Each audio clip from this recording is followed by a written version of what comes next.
La carte a été refusée pour la troisième fois. Delia Marsh observait la scène depuis une table voisine. L'homme au manteau de laine noire a reposé la carte sur le comptoir. Il n'a montré aucune trace d'embarras.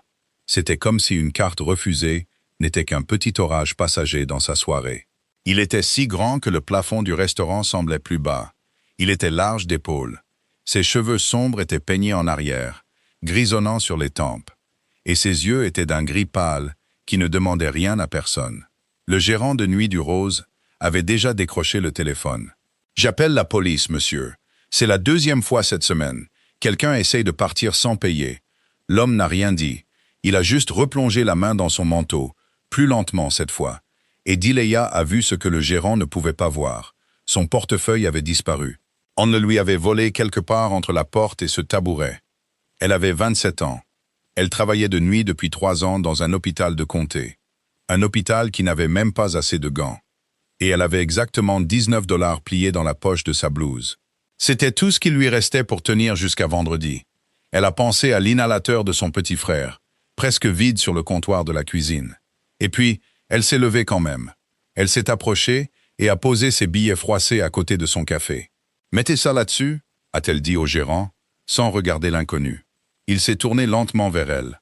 Un instant, ses yeux pâles ont étudié ses chaussures usées, ses mains gercées, l'épuisement qu'elle portait comme un second uniforme. « Vous n'aviez pas à faire ça » a-t-il dit, sa voix basse et égale. « Je sais » a-t-elle répondu. « Je ne l'ai pas fait pour vous. » Ce que Delia Marsh ne pouvait pas savoir, ce que personne dans ce petit restaurant tranquille n'aurait pu deviner, c'est que l'homme dont elle venait de payer le repas n'était pas du genre à oublier une gentillesse.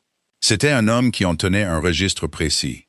Et avant que le soleil ne se lève sur Baltimore, il serait devant sa porte. Si une histoire comme celle-ci vous touche ce soir, faites-moi une faveur et mettez un j'aime. Partagez-la avec quelqu'un qui croit encore que les petits gestes de bonté comptent. Et abonnez-vous pour ne jamais manquer la suite. Maintenant, retournons dans ce restaurant froid et à cette dette qui était sur le point de tout changer. L'homme n'a pas pris les billets froissés tout de suite. Il les a seulement regardés longuement, posés à côté de la tasse de café. Comme s'ils étaient quelque chose qu'il n'avait jamais vu auparavant. Puis il a de nouveau levé les yeux vers elle, avec ce regard gris pâle. Quand il a parlé, sa voix était toujours aussi basse et calme. Mais quelque chose avait changé. Un mince fil d'attention qui n'était pas là avant. Il lui a demandé son nom. Delia a hésité. Et dans ce moment d'hésitation, elle a entendu toutes les mises en garde. Une femme travaillant de nuit dans cette ville apprenait très tôt. Ne donne pas ton nom aux inconnus. Ne leur dis pas où tu vas. Ne les laisse pas te regarder plus longtemps que nécessaire. Mais elle était trop fatiguée maintenant. Fatiguée jusqu'à la moelle. Et au fond de cet épuisement, il y avait quelque chose qui rendait tous ces avertissements lointains et insignifiants. Alors elle a seulement dit que son nom était Delia Marsh. Il a hoché la tête lentement, un seul hochement, comme s'il rangeait ce nom quelque part en lui pour ne jamais le rouvrir. Il l'a remercié, en l'appelant Delia Marsh, et elle a clairement entendu la façon dont il prononçait son prénom et son nom, lentement et avec soin, comme un homme signant un papier important. Puis il s'est levé. Et quand il s'est mis debout, le petit restaurant a semblé rétrécir autour de lui. Ses épaules touchaient presque la lampe suspendue au-dessus de la table. Et le gérant de nuit, qui quelques instants plus tôt menaçait d'appeler la police, a soudain reculé d'un demi-pas sans comprendre pourquoi. L'homme a relevé le col de son manteau de laine. Il a fait un dernier signe de tête à Delia, puis s'est dirigé vers la porte. La petite cloche sur la porte vitrée a tinté doucement à son passage. Delia est restée assise sur sa chaise, regardant sa silhouette à travers la vitre embuée. Elle a remarqué quelque chose dont elle n'aurait pas dû se soucier. Dehors, sous le lampadaire jaune maladif, une voiture sombre et élégante attendait déjà au bord du trottoir. Sa portière arrière s'est ouverte au moment exact où il l'a atteinte, comme si quelqu'un avait su précisément quand il quitterait le restaurant. L'homme s'est penché dans la voiture, et avant que la porte ne se ferme, Delia l'a aperçu se pencher vers le chauffeur et dire quelque chose. Une phrase courte, seulement quelques mots. La voiture a glissé doucement dans la nuit et a disparu au coin de la rue. Elle n'a pas pu entendre ce qu'il avait dit. Elle ne pouvait pas savoir que ce qu'il venait de dire au chauffeur était de noter la plaque d'immatriculation de la vieille voiture garée au bout du parking. La voiture bleue délavée avec une bosse sur la portière passager. Celle qu'elle conduirait pour rentrer chez elle dans quelques minutes. Delia est seulement restée assise un moment, les deux mains serrées autour de sa propre tasse de café froid. Et maintenant, que l'étranger était parti, que l'acte de bonté impulsif était passé et que seule la froide réalité restait, elle a commencé à sentir le regret s'insinuer dans sa poitrine. Comme de l'eau glacée s'infiltrant à travers les semelles de ses chaussures. 19 $. Elle venait de donner 19 $, tout l'argent qu'elle avait pour tenir jusqu'à vendredi, à un homme portant un manteau de laine plus cher que son salaire d'un mois entier. Un homme qui, de toute évidence, n'était pas à court d'argent, seulement à court de portefeuille. Et elle l'avait fait sans réfléchir, sans calculer. Comme elle agissait toujours quand elle voyait quelqu'un sur le point d'être injustement acculé. Elle a pensé au réfrigérateur presque vide à la maison, au dernier paquet de nouilles instantanées, à la facture d'électricité collée sur la porte du placard, avec la ligne d'avertissement rouge imprimée dessus. Et elle s'est demandé ce qu'elle venait de faire. Femme stupide. Femme qui n'a jamais appris à garder quoi que ce soit pour elle-même. Même en se réprimandant, au fond d'elle, elle savait que si elle pouvait revenir 5 minutes en arrière, elle se lèverait exactement de la même manière. Parce qu'il y avait des choses qu'une personne ne pouvait tout simplement pas regarder sans rien faire. Un homme forcé de subir une humiliation pour un portefeuille disparu en faisait partie. Elle a laissé sa dernière pièce comme pourboire pour la serveuse fatiguée. Puis elle a resserré son chemisier fin autour de ses épaules et est sortie dans la nuit fraîche. Sa vieille voiture a démarré après 3 essais. Le moteur toussait et crachotait comme un vieil homme au petit matin. Et Delia a traversé les rues vides de Baltimore vers 3 heures du matin, passant devant des fenêtres sombres et des lampadaires projetant des flaques jaunes et solitaires sur le trottoir mouillé. Avec une seule pensée qui se répétait sans cesse dans son esprit. Elle devait rentrer à la maison. Elle devait voir si Noah dormait. Elle devait trouver comment elle allait gérer le lendemain, avec le peu qui lui restait en poche. Sans jamais savoir que quelque part dans cette ville, à l'intérieur de la voiture sombre qui glissait maintenant vers le quartier du port, un homme avait soigneusement plié un bout de papier avec sa plaque d'immatriculation écrite dessus, et l'avait glissé dans la poche de poitrine de son manteau, juste au-dessus de son cœur. Comme si c'était le début de quelque chose qu'elle ne pouvait pas encore imaginer.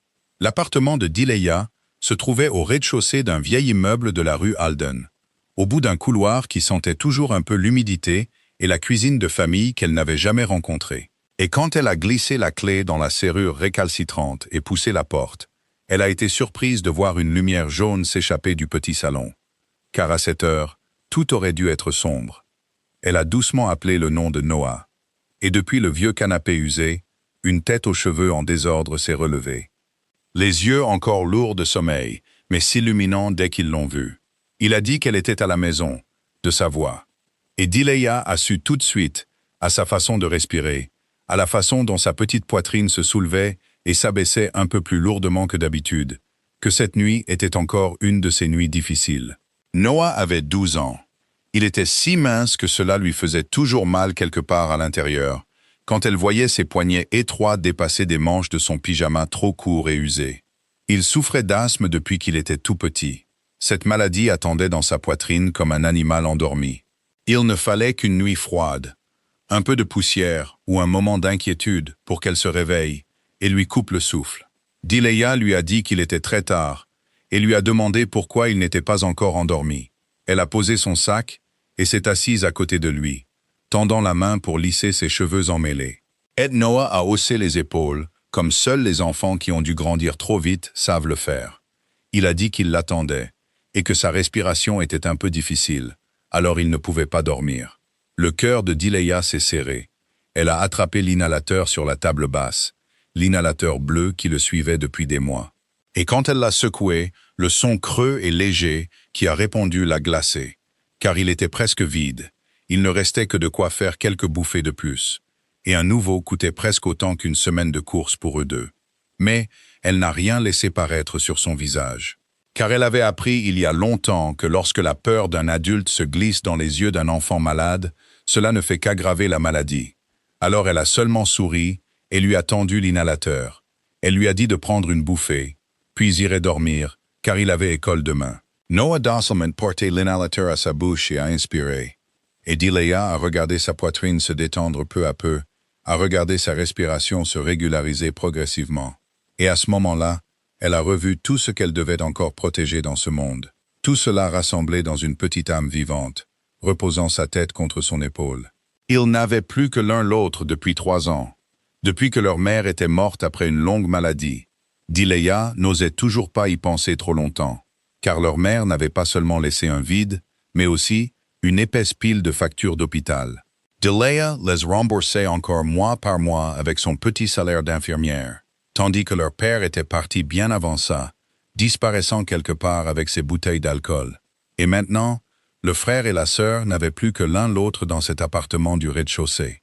Une femme de 27 ans, portant le fardeau de toute une famille sur ses épaules, et un garçon de 12 ans, respirant par pure volonté. Quand Noah s'est finalement endormi dans son lit, la couverture remontée jusqu'au menton, Delia est retournée sur la pointe des pieds et s'est assise à la petite table de la cuisine. C'était sous la seule lumière encore allumée dans l'appartement. Puis elle a sorti son portefeuille et a versé tout ce qu'il restait à l'intérieur sur la surface en bois écaillé. Elle a compté quelques petits billets, plusieurs pièces qui s'entrechoquaient. Et au total, un chiffre si petit qu'il lui a serré la gorge, car elle s'est souvenue que quelques heures plus tôt, elle avait encore 19 $ de plus. De l'argent qui se trouvait maintenant dans le tiroir caisse du Roses, payé pour le repas d'un étranger qu'elle ne reverrait jamais. Elle est restée assise là longtemps, à regarder la monnaie, faisant les calculs dans sa tête. Et chaque fois, il se terminait par le même résultat. Ce n'était pas assez. Pas assez pour un nouvel inhalateur, pas assez pour la facture d'électricité, pas assez pour le paiement de ce mois-ci, pas assez pour quoi que ce soit. Et pendant un instant, un seul instant, quand Delia a baissé la tête dans ses mains calleuses et a laissé l'épuisement des 3 dernières années s'installer sur ses épaules, elle a failli pleurer. Mais elle n'a pas pleuré. Elle ne s'était jamais autorisée à pleurer longtemps. Car pleurer était un luxe pour les gens qui avaient quelqu'un pour essuyer leurs larmes, et elle n'avait personne d'autre qu'elle-même. Et quand une personne est seule, elle doit rester debout. Alors elle a pris une profonde inspiration, a remis les billets et les pièces dans son portefeuille, a éteint la lumière. Et dans l'obscurité du petit appartement, elle s'est dit la même chose qu'elle se disait chaque nuit. Que demain, elle trouverait un moyen. Qu'elle trouvait toujours un moyen. Que tant que Noah respirait encore régulièrement dans son sommeil dans la chambre d'à côté, elle avait encore une raison de se lever le lendemain matin. Sans jamais savoir que la réponse à tout cela se dirigeait vers elle depuis une direction qu'elle n'aurait jamais pu imaginer. De l'autre côté de la ville, où des entrepôts massifs se dressaient silencieux comme des bêtes endormies le long du bord sombre du port, la voiture sombre a franchi un portail en fer qui s'est ouvert automatiquement et s'est refermé derrière elle. Et l'homme au manteau de laine noire est sorti sous la lumière froide des hauts lampadaires, sans se presser, sans un seul mouvement inutile. Son nom était Adriano Castellani. Mais depuis très longtemps, très peu de gens avaient osé l'appeler par le nom qu'on lui avait donné à la naissance. Et pour les gens qui travaillaient sous ses ordres, les gens qui lui devaient quelque chose, les gens qui le craignaient, il était simplement Dorian. Un nom prononcé doucement, comme on parle d'un changement de temps. À 34 ans, Dorian contrôlait presque tout ce qui se passait le long du port est de Baltimore. Pas par des menaces brillantes ou des démonstrations de pouvoir que les petits hommes aiment souvent, mais par quelque chose de bien plus effrayant, un calme absolu. Le calme d'un homme qui n'avait jamais eu besoin d'élever la voix, car toute la pièce retenait toujours son souffle pour l'entendre parler doucement. Quand il est entré dans le bâtiment, un homme grand et puissant, au crâne rasé et au visage aussi immobile que la pierre, attendait déjà. C'était Silvio Ferraro, l'homme qui marchait aux côtés de Dorian depuis 15 ans, la seule personne au monde autorisée à lui parler sans choisir ses mots trop soigneusement. Silvio lui a dit qu'ils avaient trouvé son portefeuille.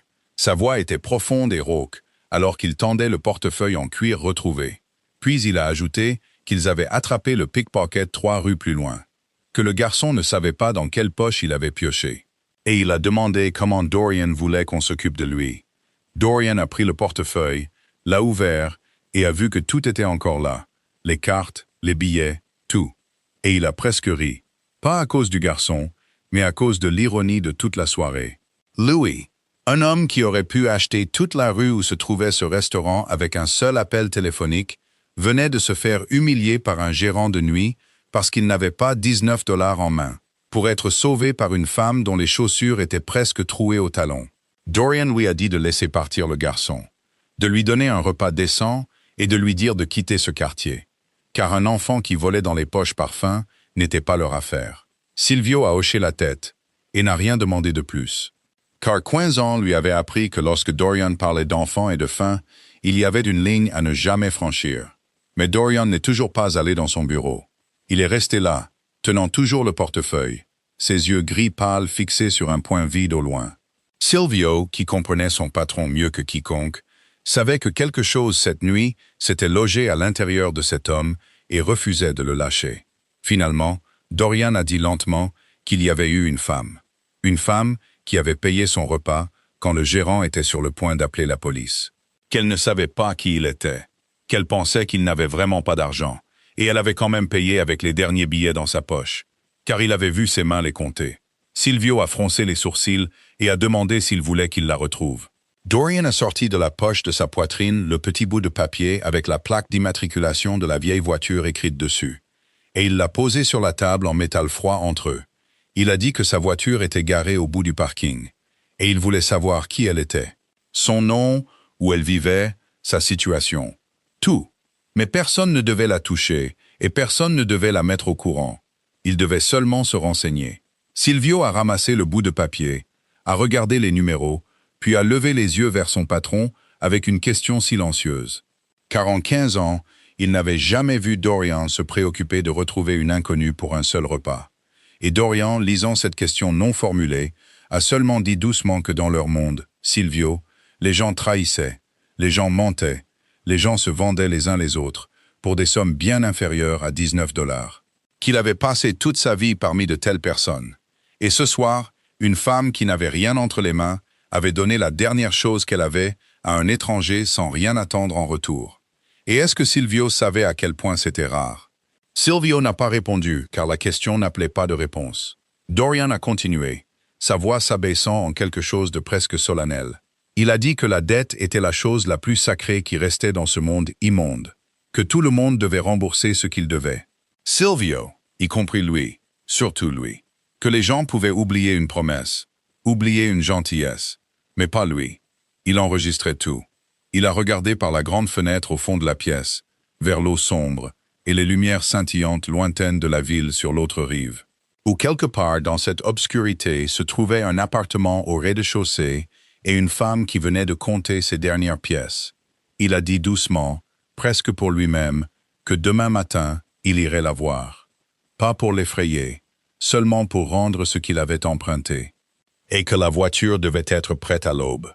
Et Silvio, tenant le bout de papier avec la plaque d'immatriculation de Delia Marsh dans sa grande main, a fait un signe de tête et est sorti discrètement, laissant l'homme le plus puissant du port, seul près de la fenêtre, regardant vers la ville endormie. Avec un nouveau nom fraîchement gravé dans le registre invisible des dettes qu'il portait avec lui toute sa vie, Delia n'avait dormi qu'environ 3 heures quand on a frappé à la porte. Pas le genre de coups urgents et frénétiques que Noah donnait les nuits où il ne pouvait pas respirer, mais 3 coups lents, fermes et mesurés. Le son de quelqu'un habitué à ce qu'on lui ouvre les portes. Et elle s'est redressée d'un bond sur le canapé, où elle s'était endormie avec une facture encore serrée dans la main. Son cœur battait la chamade, car dans ce quartier, personne ne frappait à l'aube pour apporter de bonnes nouvelles.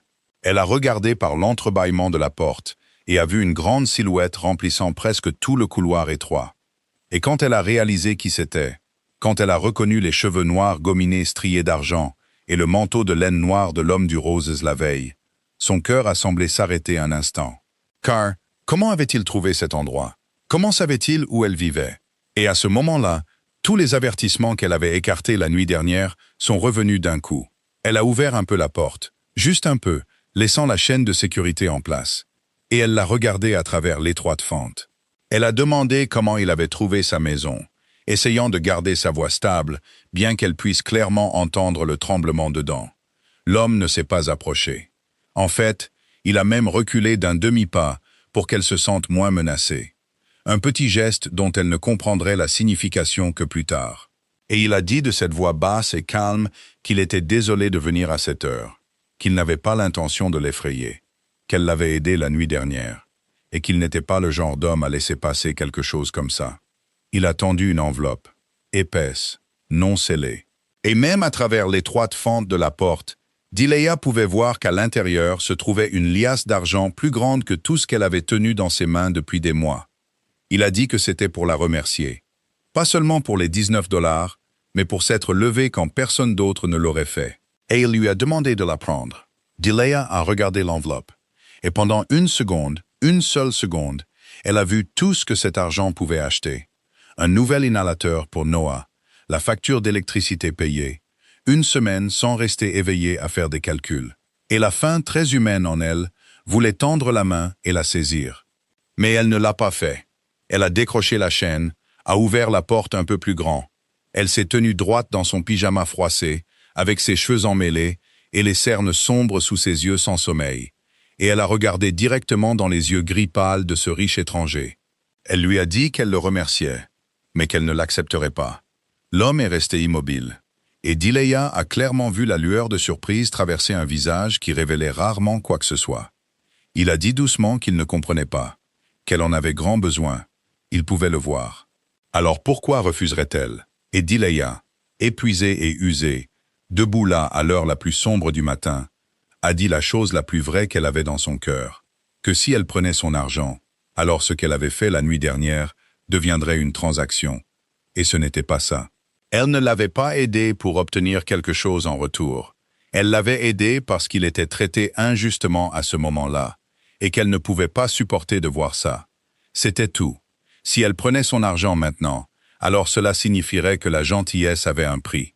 Et elle préférait être pauvre que de croire cela. Puis elle a parlé plus doucement, presque gentiment. Elle lui a dit de garder son argent et de rentrer chez lui en toute sécurité. L'homme est resté immobile un long moment, l'enveloppe toujours tenue dans sa main entre eux. Et quelque chose se passait derrière ses yeux. Quelque chose de compliqué que Dileya ne pouvait pas lire. Comme s'il cherchait un angle caché, un piège, un motif dissimulé. Et réalisait lentement qu'il n'y en avait aucun. Finalement, il a hoché la tête lentement. Le même hochement unique de la veille. Puis, il a glissé l'enveloppe dans la poche de son manteau. Il a dit qu'il comprenait. Il s'est retourné et a descendu le couloir. Mais au bout du couloir, il s'est arrêté, l'a regardé une dernière fois. Et dans ce regard, quelque chose avait changé. Ce n'était plus l'attention d'un homme qui voulait rembourser une dette, mais quelque chose de plus profond, presque du respect mêlé de curiosité. Le regard d'un homme qui venait de rencontrer quelque chose, qu'il avait passé sa vie à croire ne plus exister. Puis il a disparu de sa vue. Dileya a fermé la porte, s'est appuyée contre le bois et a laissé échapper un long soupir. Elle pensait que c'était fini, qu'elle ne reverrait plus jamais cet homme étrange. Elle ne pouvait pas savoir que lorsque Dorian est sorti de l'immeuble et s'est penché dans la voiture qui l'attendait, il est resté assis en silence un long moment avant de parler à Silvio sur le siège avant. Sa voix était complètement différente, plus basse, plus résolue. Il a dit qu'elle avait refusé toute une liasse d'argent alors qu'elle n'avait plus rien. Il a regardé par la fenêtre vers la fenêtre sombre du rez-de-chaussée où elle avait disparu. Il a dit à Silvio de tout découvrir sur elle. Plus pour rembourser une dette, mais parce qu'il avait besoin de savoir comment une personne comme ça vivait dans une ville comme celle-ci. Et il avait le sentiment, a-t-il dit doucement, qu'elle avait bien plus de problèmes qu'elle ne le laissait paraître. L'hôpital public du comté de Marlowe se dressait à la lisière est de la ville, comme un corps vieillissant essayant de survivre une saison de plus, avec de longs couloirs sous des néons vacillants, des carreaux de sol jaunis par des années de pas, et l'odeur distincte de désinfectant mêlée à quelque chose de vieux que personne ne pouvait vraiment nommer. Et Dileya y travaillait depuis 3 ans. Assez longtemps pour connaître chaque fuite au plafond, chaque porte qui coinçait, chaque pénurie que la direction promettait de régler, avant de l'oublier discrètement. Cette nuit-là, quand elle a commencé son service, avec les yeux encore piquants de manque de sommeil, elle est allée chercher une boîte de gants dans l'armoire à fourniture du service, et l'a trouvée de nouveau vide. Et elle est restée là un moment, à regarder cette étagère nue, le sentiment familier d'impuissance montant dans sa poitrine.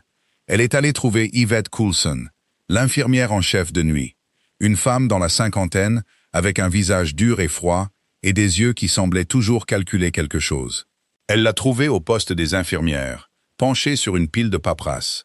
Dileya a dit à Yvette que l'armoire à fourniture du service était de nouveau à court de gants, les tailles moyennes et petites, et qu'elle avait 3 patients qui avaient besoin de changer leurs pansements cette nuit. et qu'elle ne pouvait pas le faire sans gants. Yvette n'a même pas levé la tête. Elle a seulement continué à tourner les papiers devant elle et a dit à Dileya d'aller au stockage central et d'en prendre là-bas. Dileya lui a rappelé que le stockage central était fermé après minuit, qu'Yvette le savait, et que la dernière fois qu'elle y était allée, on lui avait dit que le service avait déjà reçu son approvisionnement mensuel complet, même si ce n'était clairement pas assez. C'est seulement à ce moment-là qu'Yvette a levé les yeux, et son regard était si froid que Dileya a presque frissonné. Yvette lui a dit que l'inventaire des fournitures était le problème du bureau des fournitures, pas le sien. Sirnine, qu'elle ne gérait que le service, et que si Dileya avait des plaintes concernant les quotas d'attribution, elle pouvait écrire un rapport au conseil d'administration. Mais que l'affaire était hors de sa compétence. Cette phrase, « hors de ma compétence », Dileya l'avait entendue si souvent qu'elle avait presque perdu tout son sens. Une formule magique que les gens de cet hôpital utilisaient pour se laver les mains de tout, pour rejeter la responsabilité sur un autre bureau, une autre personne, jusqu'à ce que plus personne ne soit responsable de rien, et que le patient reste simplement là, à attendre. Mais il y avait quelque chose dans la façon dont Yvette avait refermé le dossier à la hâte quand Dileya s'était approchée. Quelque chose dans la façon dont elle avait jeté un coup d'œil vers la porte de la réserve, puis avait détourné le regard. Cela a fait se crisper un petit coin de l'esprit de Dileya, bien qu'à ce moment-là, elle était trop fatiguée pour s'en soucier. Elle n'a pas discuté davantage, car discuter avec Yvette était aussi inutile que de discuter avec un mur. Alors elle a tranquillement cherché dans les autres armoires de secours, jusqu'à ce qu'elle trouve quelques paires de gants égarés que quelqu'un avait oubliés. Puis elle a commencé sa tournée comme chaque nuit. Dans la chambre au bout du couloir, lit numéro 7, il y avait Madame Agnès. Et comme d'habitude, la vieille femme était encore éveillée. Madame Agnès avait 81 ans et était hospitalisée depuis près de 2 mois à cause d'une maladie pulmonaire chronique. Et ce qui faisait le plus de peine à Dileya chez elle, ce n'était pas la maladie, mais la solitude. Car en 2 mois, Dileya n'avait pas vu une seule personne lui rendre visite. Pas d'enfants, pas de parents, pas un seul ami. Seulement une petite vieille femme allongée entre des draps blancs, regardant par la fenêtre nocturne, avec des yeux encore étrangement vifs. Quand Dileya est entrée, Madame Agnès a dit de sa voix rauque mais chaleureuse que Dileya travaillait de nouveau de nuit, qu'elle travaillait trop, et qu'à la regarder, elle était maigre comme un moineau en hiver. Dileya a eu un petit rire silencieux. Elle s'est approchée du chevet pour ajuster son oreiller et vérifier la perfusion. Et elle lui a dit qu'elle allait bien, que c'était Madame Agnès qui avait besoin de repos. Et elle lui a demandé pourquoi elle était encore éveillée si tard. Et comme elle le faisait chaque nuit, Dileya a secrètement sorti de la poche de son manteau blanc un biscuit enveloppé dans une serviette, quelque chose qu'elle gardait toujours de son propre plateau repas. Et elle l'a placé dans la main de la vieille femme. Car la nourriture ici était fade, et Madame Agnès finissait rarement sa portion. La vieille femme a pris le biscuit, a souri, puis a tenu la main de Dileya dans la sienne, fine et tachetée par l'âge, pendant un long moment. Elle a doucement dit à Dileya qu'elle était une personne gentille, et qu'à cet endroit, les gens gentils étaient rares. Alors elle devait faire attention, qu'elle était allongée ici depuis assez longtemps, pour voir beaucoup de choses, des choses que les gens pensaient qu'elle était trop vieille pour remarquer, et qu'il se passait des choses dans cet hôpital, des choses à propos des médicaments, dans lesquelles Dileya ne devrait pas s'impliquer. Dileya est restée immobile et l'a regardée, demandant ce qu'elle voulait dire par là. Mais Madame Agnès lui a seulement tapoté doucement la main. Ses yeux vacillaient de fatigue et de quelque chose qui ressemblait presque à de la peur, puis elle a tourné son visage vers la fenêtre. Elle a dit que le moment n'était pas encore venu, que Dileya devait d'abord prendre soin d'elle-même et de son petit frère, mais qu'elle devait se souvenir de ses paroles, que quand elle verrait des médicaments disparaître soudainement du stock, alors que les registres montraient toujours que tout était en ordre, elle ne devait pas fermer les yeux comme tout le monde. Et Dileya est restée là, dans cette chambre silencieuse après minuit, un frisson montant le long de sa colonne vertébrale qu'elle ne pouvait pas encore nommer, sans jamais savoir que les paroles d'une vieille femme seule dans le lit numéro 7 venaient d'ouvrir la première porte menant à une vérité plus grande que tout ce qu'elle pouvait imaginer. L'après-midi suivant, après que Noah soit parti à l'école et que Dileya soit seule dans l'appartement, essayant de voler quelques heures de sommeil avant son service de nuit, on a de nouveau frappé. Mais cette fois, ce n'étaient pas les 3 coups lents et solides de Dorian. C'était une série de petits coups légers, presque familiers, Le genre de coup que fait quelqu'un qui veut vous faire croire qu'il est un ami, alors que vous savez tous les deux qu'il ne l'est pas. Et quand Dileya a ouvert la porte, son cœur s'est serré à la vue de Roar Devo, debout là avec le sourire d'un renard. Roar était un homme mince, habillé plus soigneusement que nécessaire, avec des cheveux gominés et de lourdes bagues en or aux doigts. Et il gagnait sa vie grâce au désespoir des autres. Il prêtait de petites sommes à des taux d'intérêt brutaux aux familles de ce quartier quand elles n'avaient nulle part où aller. Puis il resserrait son emprise sur elles petit à petit jusqu'à ce qu'elles ne puissent plus jamais se libérer.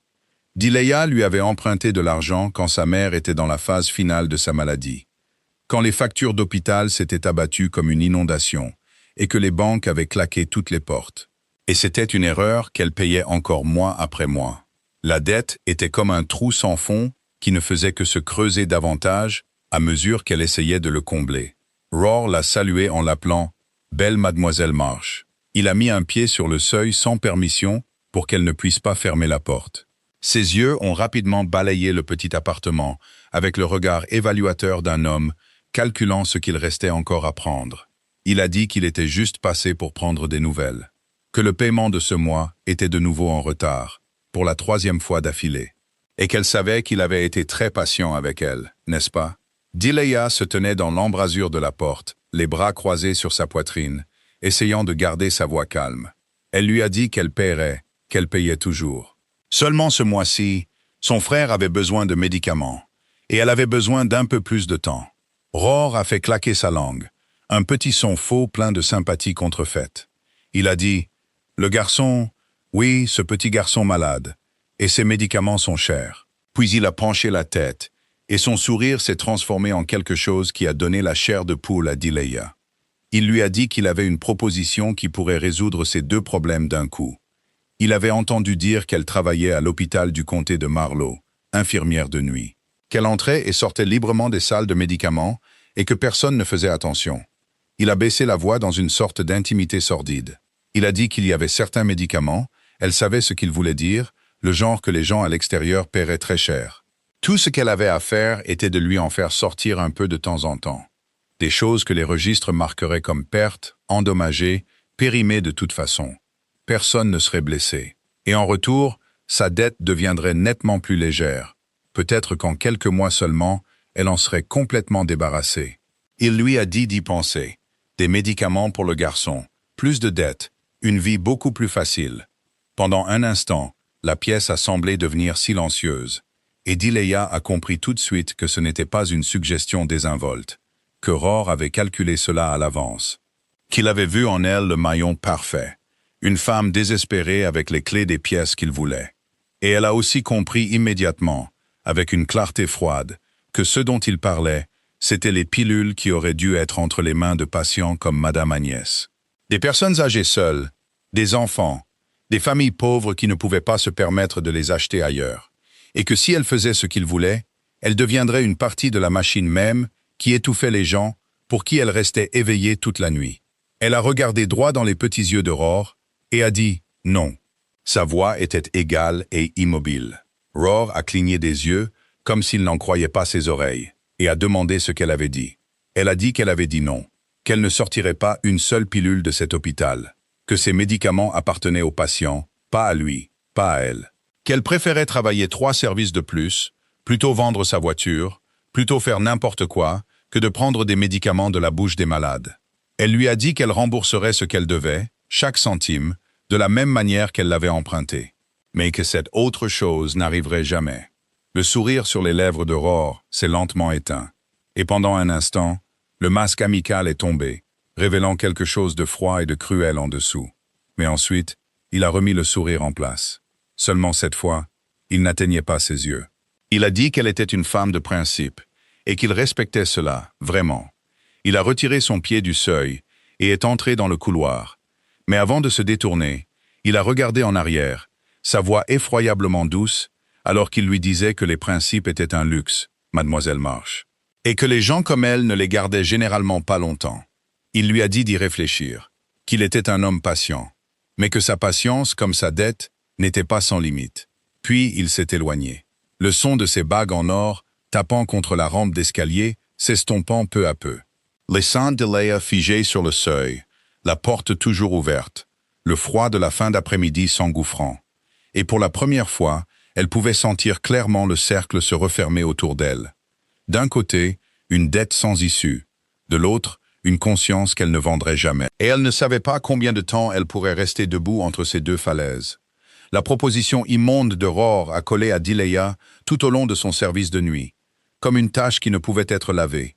Et peut-être à cause de cela, elle a commencé à regarder tout à l'hôpital avec des yeux différents. Plus vifs, plus méfiants, remarquant des choses qu'elle avait autrefois ignorées dans le brouillard de l'épuisement constant. Vers 3 heures du matin, quand elle s'est arrêtée dans la chambre de Madame Agnès pour la surveiller, la vieille femme était éveillée comme d'habitude. Mais cette nuit, quelque chose était différent. Ses yeux étaient inhabituellement clairs. Et quand Delia s'est approchée du chevet, elle lui a pris la main et l'a fait s'asseoir sur le bord du lit, baissant la voix jusqu'à ce que ce soit presque un murmure. Elle a dit à Delia qu'elle avait réfléchi et qu'elle avait décidé qu'elle devait parler, qu'il ne lui restait plus beaucoup de temps dans ce monde, et qu'elle ne voulait pas emporter ce qu'elle avait vu dans la tombe. Delia s'est penchée plus près, son cœur battant plus vite, et a demandé ce qu'elle avait vu. Madame Agnès a jeté un coup d'œil vers la porte pour s'assurer que personne n'était là, puis a commencé à parler.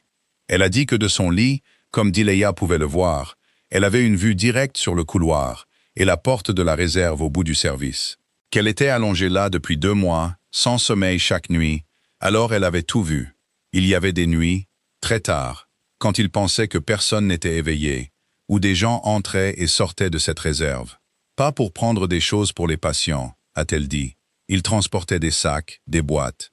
Et le lendemain matin, elle entendait les jeunes infirmières se plaindre que les médicaments manquaient à nouveau, que la gaz avait de nouveau disparu, alors que les registres montraient toujours que tout était en ordre. Les médicaments ne poussent pas des jambes pour s'en aller tout seuls, a-t-elle dit à Delia, lui demandant si elle comprenait ce qu'elle voulait dire. Un frisson a parcouru la colonne vertébrale de Delia, car les paroles de la vieille femme correspondaient avec une perfection horrifiante à la proposition que Rohr avait faite cet après-midi. Les pilules que les registres marqueraient comme pertes, endommagées, périmées, c'étaient les mots exacts qu'il avait utilisés. Delia a demandé doucement si Madame Agnès avait bien vu qui c'était. La vieille femme a lentement secoué la tête. Elle a dit que ses yeux étaient vieux maintenant et que la nuit, il n'y avait que la lumière de sortie. Donc elle ne pouvait pas voir le visage clairement. Mais elle savait une chose. Cette personne avait une clé. Cette réserve était fermée par une carte-clé et seules quelques personnes de rang supérieur pouvaient l'ouvrir. Quiconque prenait les médicaments n'était pas un étranger qui se faufilait. Elle a dit que c'était quelqu'un de la maison. Quelqu'un de la maison. Ces 3 mots se sont installés dans l'esprit de Delia comme une pierre coulant au fond de l'eau. Car cela signifiait qu'il ne s'agissait pas simplement de Rohr voulant qu'elle devienne son contact à l'intérieur, mais qu'il y avait déjà un réseau en place. Quelqu'un à l'intérieur de l'hôpital faisait déjà sortir des médicaments. Et Rohr voulait simplement une autre source, un autre maillon ajouté à une machine qui tournait depuis longtemps. Delia a remercié la vieille femme, lui a dit d'essayer de dormir, puis est sortie dans le couloir, la tête tourbillonnante. Et comme si le destin lui-même voulait confirmer ses soupçons, quand elle a passé le virage menant à la réserve, elle s'est figée et s'est rapidement plaquée dans une alcôve sombre du mur. Car là, devant la porte de stockage, sous la lueur rouge sang du panneau de sortie, se tenait Yvette Coulson. L'infirmière en chef était là à une heure où elle aurait dû être au poste des infirmières. Et elle n'était pas seule. Un homme en uniforme de livreur se tenait à côté d'elle. Et entre eux se trouvait une caisse en plastique pleine, qu'Yvette poussait vers lui d'un mouvement rapide et secret. Delia ne pouvait pas entendre ce qu'il disait. Elle a seulement vu Yvette passer sa carte-clé contre la serrure, a vu la porte s'ouvrir, l'a vu regarder des 2 côtés du couloir avec les yeux de quelqu'un, faisant quelque chose qu'elle ne voulait pas que l'on voie. Et à ce moment-là, toutes les pièces éparses dans l'esprit de Delia se sont emboîtées avec une clarté terrifiante. La phrase « hors de ma compétence » prononcée trop rapidement. La façon dont Yvette fermait précipitamment les dossiers chaque fois que Delia s'approchait. La façon dont elle balayait toujours toute question sur les fournitures manquantes. Yvette était l'initiée, ou du moins une partie. Delia se tenait cachée dans l'obscurité, retenant son souffle, son cœur battant si fort qu'elle craignait qu'il ne l'entende. Et elle a réalisé qu'elle se tenait devant quelque chose de bien plus dangereux que sa dette envers Rohr. Quelque chose qui, si elle s'impliquait, même si tout ce qu'elle faisait était de le savoir, pourrait lui coûter tout. Elle a reculé silencieusement, un pas à la fois, jusqu'à ce qu'elle soit complètement hors de vue au coin du couloir. Et c'est seulement alors qu'elle a osé se retourner et marcher rapidement vers son service, le souffle court, avec une seule pensée résonnant dans son esprit, qu'elle venait de voir quelque chose qu'elle n'aurait jamais dû voir. Que ce réseau était plus grand, plus profond et plus fermement enraciné qu'elle ne l'avait jamais imaginé, et que maintenant, qu'elle le veuille ou non, elle était devenue quelqu'un qui en savait trop. Pendant plusieurs nuits après cela, Dileya ne pouvait pas chasser de son esprit l'image d'Yvette, debout devant la porte de la réserve. Et bien que chaque instinct de survie en elle criait d'oublier, de baisser la tête et de faire son travail, de prendre soin de Noah et de ne pas s'impliquer dans quelque chose qui pourrait les engloutir tous les deux, il y avait encore autre chose en elle, la même chose qui l'avait fait se lever aux roses cette nuit-là, qui ne lui permettait pas de se détourner. Alors une nuit, quand l'hôpital s'est calmé, elle est de nouveau allée au chevet de Madame Agnès. Et cette fois, c'est Dileya qui a commencé la conversation, chuchotant à la vieille femme ce qu'elle avait vu devant la réserve. Madame Agnès a écouté, son visage ridé s'alourdissant à chaque instant qui passait. Puis elle a poussé un long soupir, comme si elle déposait le fardeau de toute une vie. La vieille femme lui a doucement dit qu'elle ne l'avait jamais dit à Dileya auparavant, mais qu'elle n'avait pas toujours été seulement une patiente ici. Qu'elle avait autrefois travaillé à l'hôpital Marlowe, pendant près de 30 ans, dans le service de pharmacie, jusqu'à sa retraite, il y a près de 10 ans. Et qu'elle connaissait cet endroit de l'intérieur. Et elle a dit à Dileya que les médicaments manquants ici n'étaient pas quelque chose de nouveau. Cela durait depuis très longtemps, même à l'époque où elle travaillait encore ici. À cette époque, il y avait aussi un réseau comme celui-ci, faisant sortir des médicaments pour les vendre ailleurs, ciblant les médicaments chers, les traitements pour les grands malades, les choses même dont les patients pauvres avaient le plus besoin et qui manquaient toujours. Dileya a senti quelque chose d'étrange monter dans sa poitrine, un vague instinct qu'elle ne pouvait pas encore nommer, et elle a demandé à la vieille femme de continuer. Madame Agnès a fermé les yeux un instant, comme si elle cherchait dans sa mémoire. Elle s'est souvenue d'une période, peut-être 3 ou 4 ans plus tôt, juste avant qu'elle ne parte complètement à cause de sa santé, où ce réseau avait été très actif. Certains médicaments pour les patients en phase terminale de maladies pulmonaires, de bons médicaments, des médicaments chers, arrivaient, puis disparaissaient. Et les patients étaient passés à des alternatives moins chères et plus faibles sans que leur famille ne le sache jamais. Elle avait vu plusieurs cas décédés, alors qu'ils auraient pu vivre plus longtemps s'ils avaient reçu le bon médicament que l'hôpital aurait dû avoir. Et quand Madame Agnès a dit cela, quelque chose dans l'esprit de Dileya s'est glacé, car il y a 3 ou 4 ans, c'était aussi l'époque où sa mère était allongée ici, dans ce même hôpital Marlowe, dans le service de pneumologie, luttant contre la maladie qui l'avait emportée. Et Dileya se souvenait de ces derniers jours avec une clarté douloureuse, se souvenait de la façon dont les médecins changeaient sans cesse les médicaments de sa mère, se souvenait de la façon dont ils disaient que le meilleur médicament était temporairement indisponible, qu'il devait attendre la prochaine livraison. Se souvenait de la façon dont sa mère s'affaiblissait de plus en plus, tandis que les promesses sur les médicaments s'éloignaient, jusqu'à ce qu'il n'y ait plus de temps à attendre. À l'époque, Dileya était trop jeune, trop en deuil, trop confiante envers les gens en blouse blanche pour soupçonner quoi que ce soit. Elle avait accepté cette explication comme un fait du destin, que le médicament n'était pas disponible, que l'hôpital était pauvre, qu'il n'y avait personne à blâmer. Mais maintenant, assise à côté du lit de Madame Agnès après minuit, avec tout ce qu'elle venait d'entendre, une terrible possibilité s'est ouverte devant elle comme un abîme. Que peut-être les médicaments de sa mère n'avaient jamais vraiment été indisponibles, que peut-être ils étaient là, en stock, seulement quelqu'un les avait pris et vendus à l'extérieur, que peut-être sa mère n'avait pas eu à mourir, du moins pas si tôt et pas si douloureusement. Si les pilules qui auraient dû lui appartenir n'avaient pas été volées par la cupidité de gens qui accordaient moins de valeur à la vie humaine qu'à l'argent. Dileya est restée assise, immobile, les mains serrées, jusqu'à ce que ses jointures blanchissent. Et elle a ressenti une émotion qu'elle ne s'était pas autorisée à ressentir depuis très longtemps. Pas de la tristesse, mais de la colère, profonde et froide. De la colère pour sa mère, de la colère pour Madame Agnès, de la colère pour chaque patient qui avait été allongé dans cet endroit et qui avait été privé de la chance de vivre simplement parce qu'il était pauvre et n'avait personne pour le protéger. Sa voix tremblait alors qu'elle chuchotait à Madame Agnès que sa mère était morte dans le service de pneumologie de cet hôpital il y a 3 ans. Madame Agnès a ouvert les yeux et l'a regardé.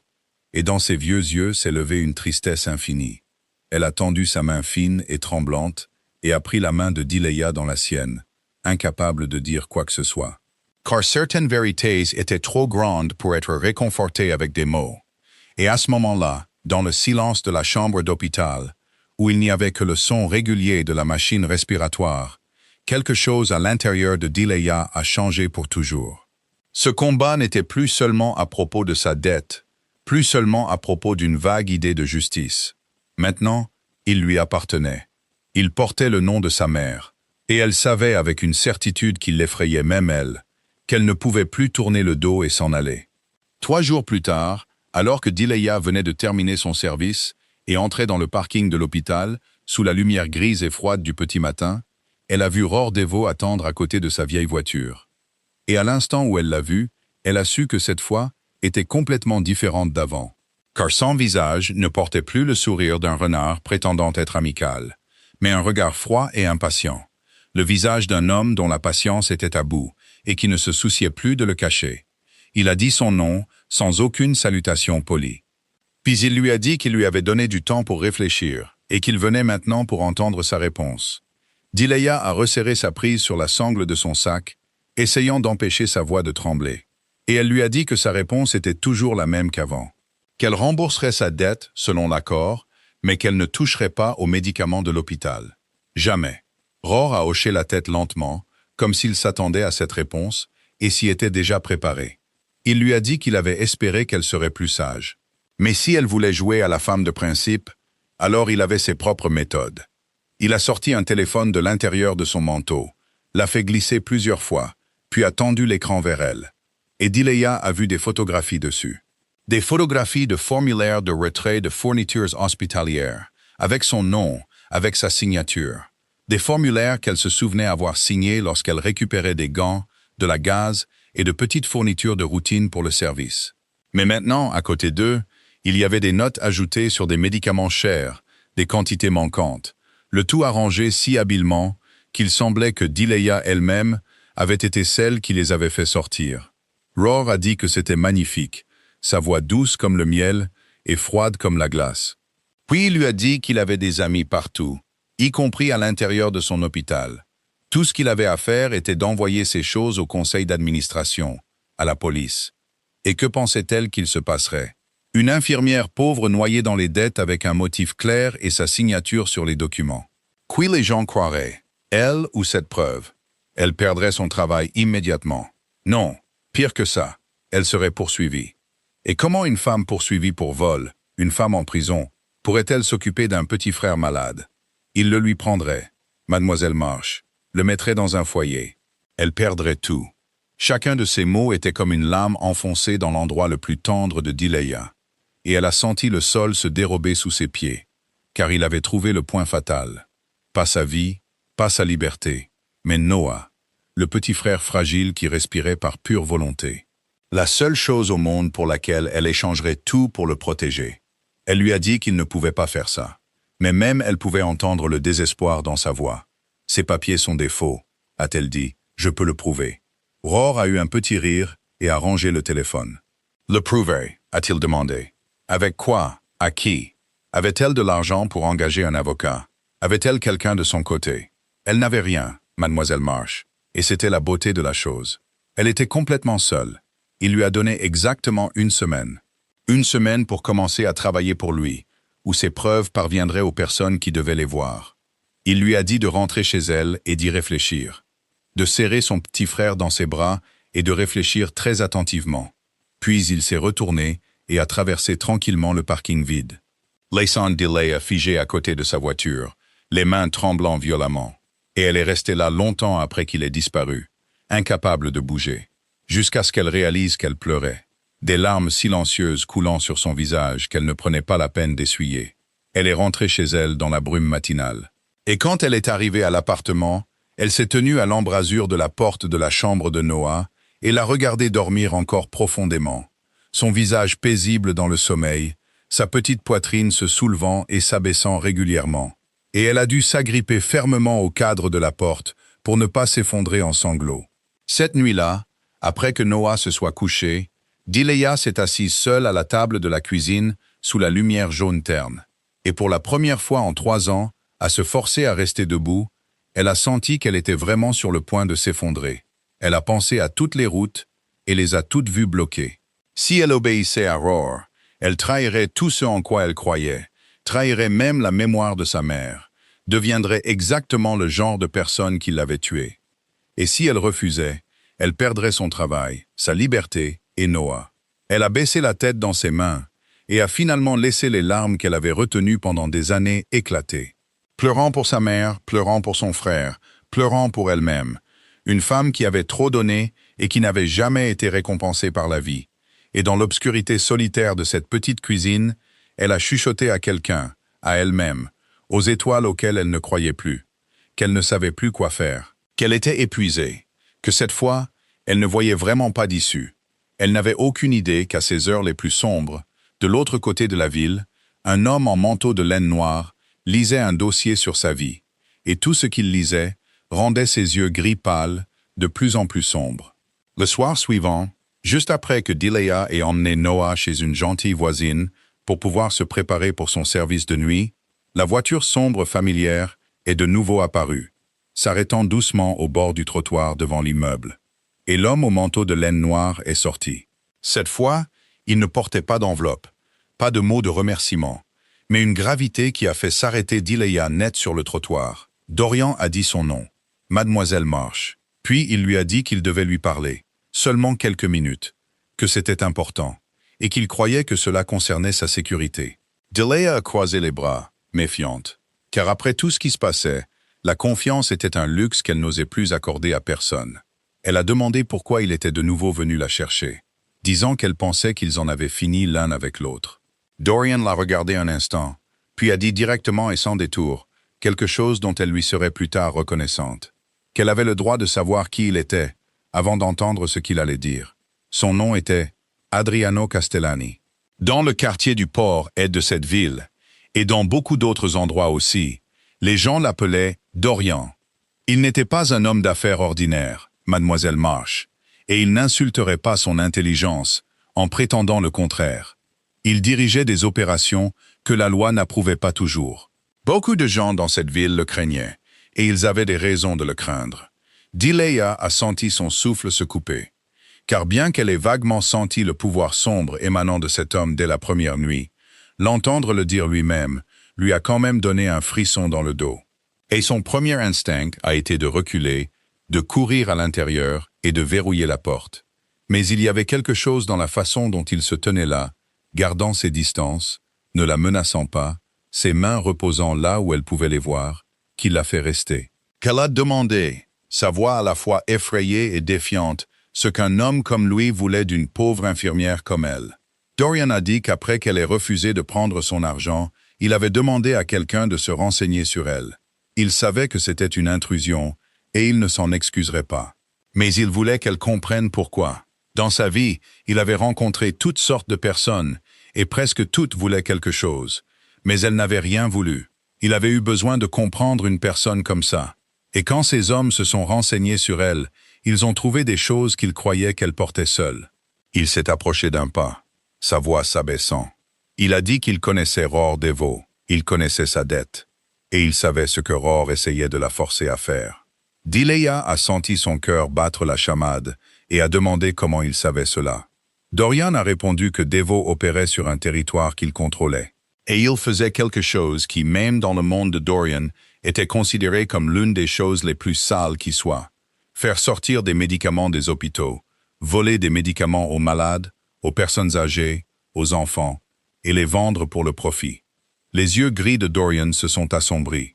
Et pour la première fois, Dileya a vu une véritable émotion les traverser. Pas un calcul froid, mais une colère profonde et personnelle. Il lui a dit qu'il avait ses propres principes, Mademoiselle Marsh. Les gens pouvaient le qualifier de mauvais homme, et peut-être avait-il raison. Mais il y avait des lignes qu'il ne franchissait jamais et ne permettait à personne de franchir sur son terrain. Les hôpitaux, les médicaments, les enfants, c'était intouchable. Devo avait franchi cette ligne et il avait choisi la mauvaise personne à menacer. Dilea se tenait là, une tempête faisant rage dans son esprit. Car une partie d'elle voulait croire cet homme, voulait croire qu'enfin quelqu'un était de son côté, après tant d'années de lutte seule.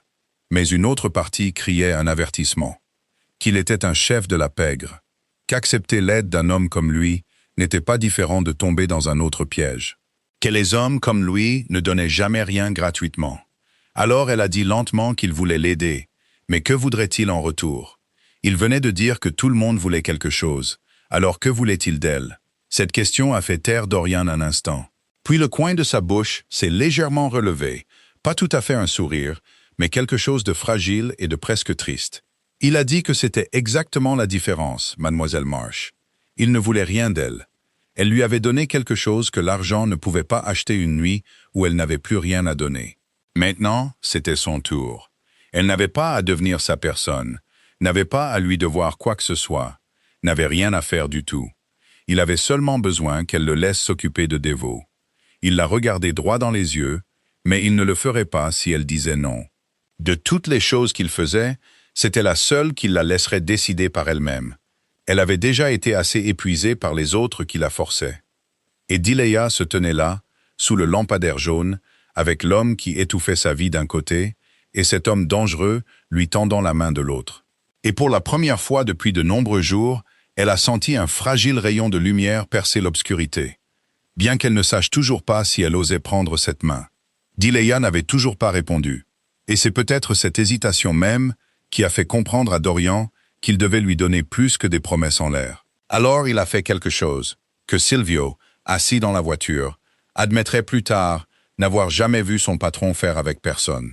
Il s'est lentement assis sur la marche en béton, devant le vieil immeuble, se mettant à son niveau, mettant de côté cet air effrayant d'autorité, pour ne devenir qu'un homme, parlant sous la lumière de la nuit.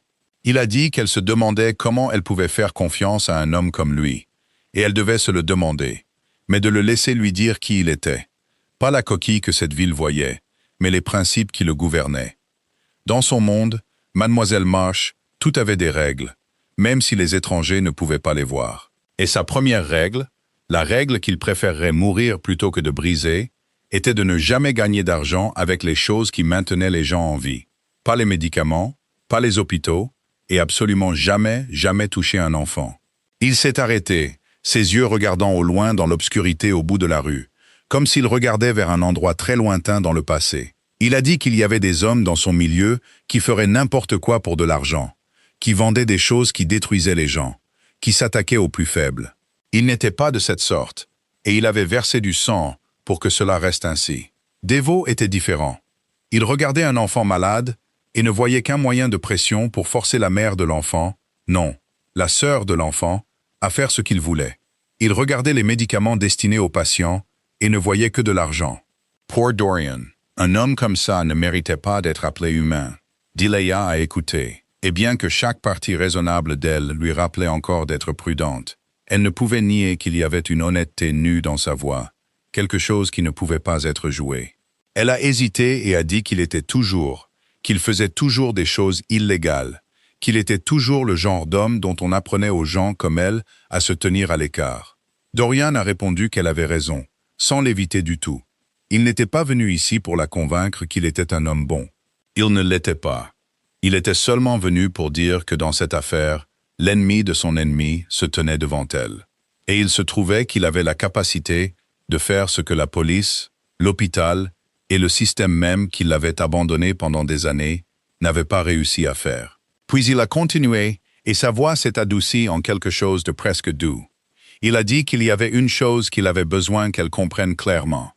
Et cela ne dépendait pas de si elle acceptait de le laisser s'occuper de Devo ou non.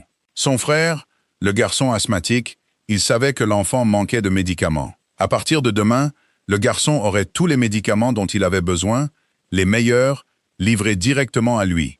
Et il n'en manquerait plus jamais. Pas comme un échange, pas pour la forcer à lui devoir quelque chose, mais parce qu'aucun enfant ne méritait de lutter pour respirer simplement parce que sa sœur ne pouvait pas se le permettre. et parce que Dorian avait plus qu'assez de pouvoir pour s'assurer que cela n'arriverait plus jamais. Si elle lui disait de partir maintenant et de ne plus jamais vouloir le revoir, les médicaments du garçon viendraient quand même. C'était sa parole. Delia a senti sa gorge se serrer et elle a dû détourner le visage un instant pour qu'il ne voie pas les larmes s'accumuler dans ses yeux. Car au cours des 3 dernières années, personne, pas un parent, pas un collègue, pas une agence, ne lui avait jamais tendu la main sans y attacher une condition, un jugement ou les mots « hors de ma compétence ». Et maintenant, la première personne à le faire était un chef de la pègre assis sur les marches de son immeuble à minuit. Cette contradiction lui donnait envie de rire et de pleurer en même temps. Elle a demandé doucement, sa voix tremblante, « Pourquoi? Pourquoi il se souciait tant du garçon alors qu'il ne l'avait même jamais rencontré ?» Dorian est resté silencieux un long moment. Et à ce moment-là, Delia a vu une ombre passer sur son visage, une vieille douleur enfouie très profondément. Mais ensuite, il s'est seulement levé, a légèrement brossé la jambe de son pantalon et a dit qu'un jour il lui dirait « mais pas aujourd'hui ». Il l'a regardée, et dans ses yeux gris, il y avait une patience à laquelle elle ne s'attendait pas. Elle n'avait rien à décider ce soir à propos de Devo. Elle pouvait réfléchir. Mais les médicaments du garçon n'avaient pas besoin qu'elle réfléchisse. Cela avait déjà été décidé. Puis, il lui a fait un signe de tête, ce signe unique familier, s'est retourné et est retourné vers la voiture, laissant Delia seule sur les marches, avec un étrange sentiment commençant à prendre racine dans sa poitrine endurcie. Quelque chose qu'elle avait oublié depuis longtemps, fragile et effrayant. Une lueur d'espoir. Et pour la première fois, elle s'est demandé, prudemment et en tremblant, si peut-être elle n'avait plus à se battre seule.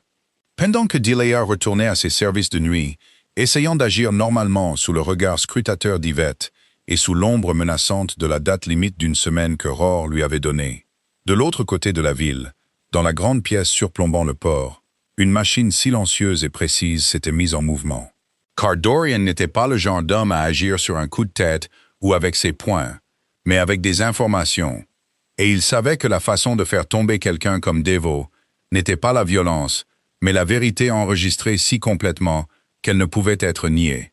Dorian se tenait devant un grand tableau où ses hommes avaient commencé à épingler des bouts de papier, des photographies et des fils reliant des noms. Et il a dit à Silvio de lui parler de l'homme. Silvio, carnet en main, a commencé à exposer les faits d'une voix égale. Rohr Devo pratiquait l'usure dans l'est de la ville depuis 7 ou 8 ans. Il ciblait les personnes qui ne pouvaient pas emprunter aux banques, les immigrés, les malades, les familles avec un mourant. Ses taux d'intérêt étaient suffisants pour noyer n'importe qui, mais le prêt n'était que la surface. Il y a environ 3 ans, il a commencé à s'impliquer dans le réseau de médicaments, et c'est là qu'il gagnait vraiment de l'argent. Dorian a regardé le tableau, ses yeux gris balayant chaque nom. Et il a dit que Devo ne pouvait pas sortir les médicaments de l'hôpital lui-même, qu'il avait besoin de quelqu'un à l'intérieur.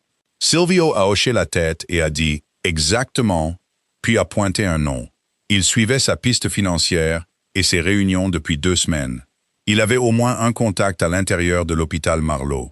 Quelqu'un avec accès à la réserve de la pharmacie. Il n'avait pas encore confirmé l'identité, mais un nom était apparu plusieurs fois. Une infirmière en chef de nuit. Dorian s'est arrêté là. Et dans son esprit est revenue l'image de Delia, parlant de la femme qui disait toujours « hors de ma compétence ». La femme qui balayait toujours toute question sur les médicaments manquants. Il a dit doucement « Yvette Coulson ». Silvio a répondu que c'était possible, mais qu'il y avait quelque chose d'étrange. Ces hommes l'avaient surveillée pendant plusieurs nuits, et elle ne montrait aucun signe de quelqu'un qui s'enrichissait. Même vieil appartement en location, même vieille voiture, pas de dépenses inhabituelles. Si elle sortait des médicaments pour de l'argent, alors où était l'argent? Dorian a froncé les sourcils, prenant ce détail comme une pièce de puzzle qui ne collait pas. Une question qui nécessitait une réponse. Car une vie d'expérience lui avait appris que les détails qui ne collaient pas cachaient toujours une vérité importante. Il a dit à Silvio de continuer à la surveiller, de ne pas la toucher, seulement d'observer. Il voulait savoir pourquoi elle faisait ça, car cela lui dirait comment s'occuper d'elle. Dans les jours qui ont suivi, le réseau de Dorian s'est discrètement étendu à travers la ville. Des personnes invisibles que personne ne remarquait ont commencé à rassembler chaque fragment de vérité.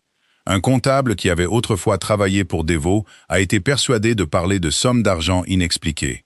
Un chauffeur-livreur a été attrapé et a reçu un choix simple entre la coopération et les conséquences. Des images de caméras de sécurité près de l'hôpital ont été copiées, montrant un petit camion familier garé à l'entrée arrière aux heures les plus profondes de la nuit. Et peu à peu, le tableau dans la pièce de Dorian s'est rempli. Les fils emmêlés, dessinant le portrait de tout un réseau. Des pilules disparaissant du stock, passant par les mains de quelqu'un à l'intérieur de l'hôpital, jusqu'à l'entrepôt de Devo, puis sur le marché noir. Une nuit, alors que les deux hommes se tenaient devant le tableau, maintenant presque complet, Silvio a fait remarquer que Devo était prudent. Il laissait très peu de traces directes. Ces registres de prêts étaient bien cachés, et les transactions de médicaments passaient par de nombreuses couches d'intermédiaires. S'il voulait suffisamment de preuves pour le détruire complètement, pas seulement l'effrayer, mais le finir légalement, ils avaient besoin de son registre original, celui qui enregistrait tout. Et ils avaient besoin du témoignage de la personne à l'intérieur de l'hôpital. Dorian a hoché la tête lentement, ses yeux ne quittant jamais le tableau. Alors c'étaient les deux choses qu'il devait obtenir, le registre et la personne à l'intérieur. Il a croisé les bras. Et dans le silence de la pièce, avec seulement le doux clapotis de l'eau contre le port à l'extérieur, il a dit presque pour lui-même qu'il ne voulait pas simplement effrayer Devo et le voir ressurgir ailleurs, faisant la même chose à une autre femme désespérée. Il voulait partie de la vie de ces gens pour toujours, proprement, légalement, irréversiblement. Il voulait, quand ce serait fini, qu'aucun enfant dans la ville ne manque plus jamais de médicaments, à cause de la cupidité de cet homme. Silvio a regardé son patron, l'homme qu'il suivait depuis 15 ans. Il a réalisé que cette fois, quelque chose était différent. Que ce n'était plus seulement une question de nettoyer son territoire ou de rembourser une dette de gratitude, mais que c'était devenu quelque chose de beaucoup plus profond pour Dorian. Bien que même Silvio ne comprenne pas encore tout à fait pourquoi. Alors il a seulement hoché la tête, a fermé son carnet et a dit qu'il s'occuperait du registre. Mais pour ce qui est de la personne à l'intérieur, il pensait que Dorian aurait besoin de l'aide de l'infirmière. La question que Silvio avait laissée en suspens, où était gardé l'argent d'Yvette, hantait Dorian. Et il l'a transmise à Dilea la fois suivante où ils se sont rencontrés. Il lui a demandé d'essayer d'approcher l'infirmière en chef. Pas pour l'accuser, mais pour comprendre. Car il avait le sentiment que l'histoire d'Yvette était plus compliquée que l'extérieur froid qu'elle montrait au monde. Dilea, qui avait passé toute sa vie à voir le véritable être humain derrière les couches de lassitude, était la bonne personne pour le faire. L'occasion s'est présentée une nuit pluvieuse, lorsque le service s'était calmé, et que Dilea a trouvé Yvette seule dans l'escalier de secours, là où elle pensait que personne ne pouvait la voir. Et dans la pénombre, Dilea a vu quelque chose qu'elle n'avait jamais vu chez cette femme dure comme le fer auparavant. Yvette pleurait silencieusement, ses épaules tremblaient, un morceau de papier froissé serré dans sa main. Le premier instinct de Dilea a été de se détourner. Mais ensuite, elle a pensé à sa mère, à Madame Agnès, à tous les médicaments volés. Et elle s'est avancée, se tenant tranquillement à côté de la femme qui l'avait traitée si froidement tant de fois. Puis elle a doucement demandé si elle allait bien. Yvette a sursauté, s'essuyant précipitamment le visage, essayant de remettre en place son masque familier. Elle a dit que ce n'était rien, et a dit à Marsh de retourner dans le service. Mais sa voix s'était brisée, et Dilea n'est pas partie. Dilea a dit doucement qu'elle savait ce qu'Yvette faisait avec la réserve de médicaments. Et elle a vu Yvette se raidir, son visage devenant pâle. Dilea a dit qu'elle l'avait vue l'autre nuit, et qu'elle savait qu'Yvette était forcée, n'est-ce pas? Car une personne qui faisait ça par cupidité n'avait pas l'air comme Yvette maintenant. Pendant un long moment, Yvette est restée là, déchirée entre le déni et l'effondrement. Et puis, comme un barrage qui avait retenu trop d'eau pendant trop longtemps, elle a craqué.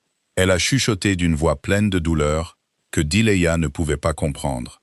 Que Dilea pensait qu'elle faisait ça pour l'argent, mais qu'elle n'avait jamais pris un centime pour elle-même. Sa fille, Hannah, s'était endettée. Une dette avec ce même Devo quand elle était encore stupide et jeune. Puis elle a disparu, s'est enfuie, laissant la dette derrière elle, et un petit enfant, le petit-fils d'Yvette. Devo est venu voir Yvette. Il a dit que si elle ne l'aidait pas à prendre les médicaments, il lui mettrait toute la dette de Hannah sur le dos. Il prendrait la maison, et pire, il a menacé de lui faire perdre la garde du garçon, son petit-fils, la seule personne qui lui restait dans ce monde. Elle s'est mise à sangloter et a dit qu'elle se détestait chaque nuit, Marsh.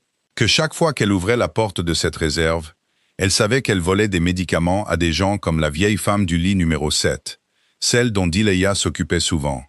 Mais que devait-elle faire? Devait-elle laisser le garçon pour que Devo l'avale tout entier? Delia est restée immobile. Et à l'intérieur d'elle, quelque chose s'est à la fois brisé et ressoudé. Car elle a réalisé qu'Yvette n'était pas la personne maléfique qu'elle avait crue, mais une autre victime du même diable, étranglée par le même nœud coulant, menacée à travers l'enfant même qu'elle aimait le plus. Exactement comme Roar utilisait Noah pour menacer Delia. Et dans ce moment de compréhension, Delia a su ce qu'elle devait faire.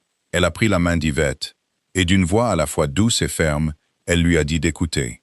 Qu'elle et Delia étaient forcés par le même homme de la même manière. Il utilisait le petit-fils d'Yvette, et il utilisait le petit frère de Delia. Tant qu'il pourrait les tenir par la peur, il ne les lâcherait jamais. Mais il y avait quelqu'un qui pouvait mettre fin à cela. Y mettre fin complètement, s'assurer qu'il ne pourrait plus jamais blesser personne. Cette personne avait seulement besoin de preuves, et Yvette était celle qui pouvait les fournir. Les documents, les livraisons, tout ce qu'il l'avait forcé à faire. Tout. Yvette a secoué la tête, tremblant de peur. Elle a dit que si elle faisait ça et échouait, il la tuerait. Il détruirait son petit-fils. Delia a dit que ça n'échouerait pas. Et même elle a été surprise par la certitude dans sa propre voix. Une certitude née de la confiance nouvelle et fragile qu'elle avait placée en l'homme au manteau noir. Cette fois, elle n'était pas seule, Yvette. Pour la première fois, elle n'était pas seule. L'homme qui l'aidait était assez fort pour protéger à la fois Yvette et son petit-fils. Delia le lui a promis. Mais Yvette devait choisir. Elle pouvait continuer à avoir peur et rester son esclave pour le reste de sa vie. Ou elle pouvait se ranger du bon côté maintenant et reprendre sa vie en main. Yvette l'a regardé longtemps, ses yeux rouges brillant de larmes. Et dans ses yeux, Delia a vu la bataille entre la peur qui avait lié la femme pendant tant d'années et autre chose, de plus fragile mais de plus fort. Le désir de faire ce qui est juste une seule fois, de se regarder dans le miroir sans se détester. Et finalement, très lentement, l'infirmière en chef a hoché la tête. Un petit hochement qui contenait une décision qui changerait tout. Puis elle a chuchoté, sa voix tremblant encore, mais portant maintenant un fil de quelque chose de plus stable. Qu'elle aiderait. Elle avait tout gardé, Marsh. Chaque bon de livraison, chaque message de lui. Elle les avait gardés, au cas où ce jour viendrait. Delia n'avait qu'à lui dire à qui les donner. Mais les hommes comme Roar Devo ne survivent pas, et ne deviennent pas puissants dans le monde souterrain par chance, mais grâce à un instinct animal, une capacité à sentir le danger avant qu'il ne prenne pleinement forme. Et ces jours-là, il a commencé à sentir que quelque chose n'allait pas. Un de ses chauffeurs-livreurs a soudainement disparu sans explication. Un vieux comptable dont il pensait avoir acheté le silence a brusquement cessé de répondre à ses appels. Il y avait des voitures étranges qu'il apercevait dans des endroits où il ne s'attendait pas à les voir. Garés un peu trop longtemps, puis parti. Et pire que tout, il a entendu des rumeurs d'un contact, que quelqu'un posait des questions sur lui. Pas la police, mais quelqu'un d'autre. Quelqu'un du port. Quelqu'un dont même les hommes les plus téméraires baissaient la voix pour le mentionner. Roar n'était pas un imbécile. Il a rassemblé les pièces éparses. Et bien qu'il ne sache pas encore exactement ce qui se passait, il a senti la trahison. Et dans son esprit, toutes les routes menaient à un seul nom. L'infirmière têtue qui avait osé lui dire non. La seule femme récemment qui s'était échappée de son contrôle. Il a marmonné dans l'arrière-salle de la salle de billard qu'il utilisait comme repère que la fille, cette infirmière, savait quelque chose, ou qu'elle avait parlé à quelqu'un. Il lui avait donné une semaine. Il restait encore 2 jours, et soudain, tout commençait à s'effondrer. Comment cela pouvait-il être une coïncidence? Son subordonné de confiance a haussé les épaules et a demandé s'il voulait qu'on s'occupe d'elle tout de suite, qu'on la force à se taire ou qu'on la fasse disparaître. Roar a tapoté ses bagues en or contre la table, ses petits yeux se plissant de calcul. Pas encore. Il avait besoin de savoir à qui elle avait parlé, mais il voulait lui rappeler avec qui elle jouait. Il la voulait si effrayée qu'elle n'oserait plus respirer trop fort. Il a dit à l'homme d'apprendre ses habitudes, où elle allait, ce qu'elle faisait, et le petit frère malade aussi. À ce moment précis, de l'autre côté de la ville, Comme si un fil invisible reliait les gens honnêtes les uns aux autres, Dorian était assis en face de Dileya, dans un petit café tranquille qu'il avait choisi parce qu'il était discret. Et il lui a parlé d'une voix sérieuse qui a fait sombrer son cœur. Devo avait commencé à se méfier. Ces hommes rapportaient que l'homme faisait poser des questions sur elle. Cela signifiait qu'ils étaient très proches et qu'un animal était plus dangereux quand il était acculé. Il avait besoin qu'elle l'écoute très attentivement. Il la regardait droit dans les yeux et a dit qu'il avait besoin qu'elle emmène son frère quelque part en sécurité immédiatement et qu'elle le garde là jusqu'à ce que ce soit fini. Dileya a senti une peur froide monter en elle et a demandé s'il pensait que Roar toucherait à Noah. Dorian a dit qu'il ne pensait pas que Devo oserait faire du mal à un enfant. Que même lui savait ce que franchir cette ligne lui attirerait. Mais il ne pariait pas la sécurité d'un enfant sur un si. Il ne prenait jamais de risque avec un enfant. Il a demandé si elle avait quelqu'un de confiance loin de la ville, quelqu'un que Devo ne connaissait pas. Dileya a lentement hoché la tête, pensant à la cousine de sa mère, qui vivait dans une petite ville à près de 2 heures de route. Une femme douce que Noah aimait beaucoup. Quelqu'un que ni Roar ni personne dans ce quartier ne connaissait. Elle a dit qu'elle avait une tante loin et que Noah aimait y séjourner. Dorian a dit « Bien, ces hommes les emmèneraient tous les deux là-bas ce soir, discrètement et en toute sécurité. » Le garçon penserait que c'était un petit voyage. Il n'avait pas besoin de savoir quoi que ce soit de ce qui se passait, et il ne devait pas le savoir. Cette nuit-là, Dileya a préparé un petit sac pour Noah. Et quand le garçon s'est excité à l'idée d'avoir quelques jours de congé de l'école pour rendre visite à leur tante à la campagne, bavardant sur le fait de savoir s'il pouvait apporter ses crayons de couleur et son carnet de croquis, Dileya a dû utiliser toute sa force pour garder un sourire sur son visage. Le serrant fort et embrassant son front, cachant toute la peur qui bouillonnait en elle. Elle lui a dit d'être sage et de lui faire beaucoup de beaux dessins, sa voix se brisant. Et elle a promis qu'elle viendrait le chercher bientôt. Noah a enroulé ses bras autour de son cou, innocent et inconscient. Il lui a dit de ne pas oublier de manger correctement et de ne pas sauter de repas comme elle le faisait toujours. Et quand la voiture discrète emportant son frère a roulé dans la nuit, l'emmenant en sécurité bien au-delà de la portée du danger, Dileya est restée à la regarder partir avec les yeux brûlants. Une partie de son cœur soulagée, car elle savait qu'il était hors de portée du diable. L'autre partie se serrant, car elle comprenait que l'envoi de Noah signifiait que la bataille finale approchait. Et cette fois, elle devrait se tenir en première ligne. Quand la date limite d'une semaine a expiré, Roar est venu chercher Dileya un soir. Il ne l'attendait plus dans le parking de l'hôpital, mais venait directement à son appartement. Et cette fois, il n'est pas venu seul. 2 hommes larges d'épaules et solidement bâtis traînaient derrière lui, près du bout du couloir. Un rappel silencieux de ce qu'il pouvait faire.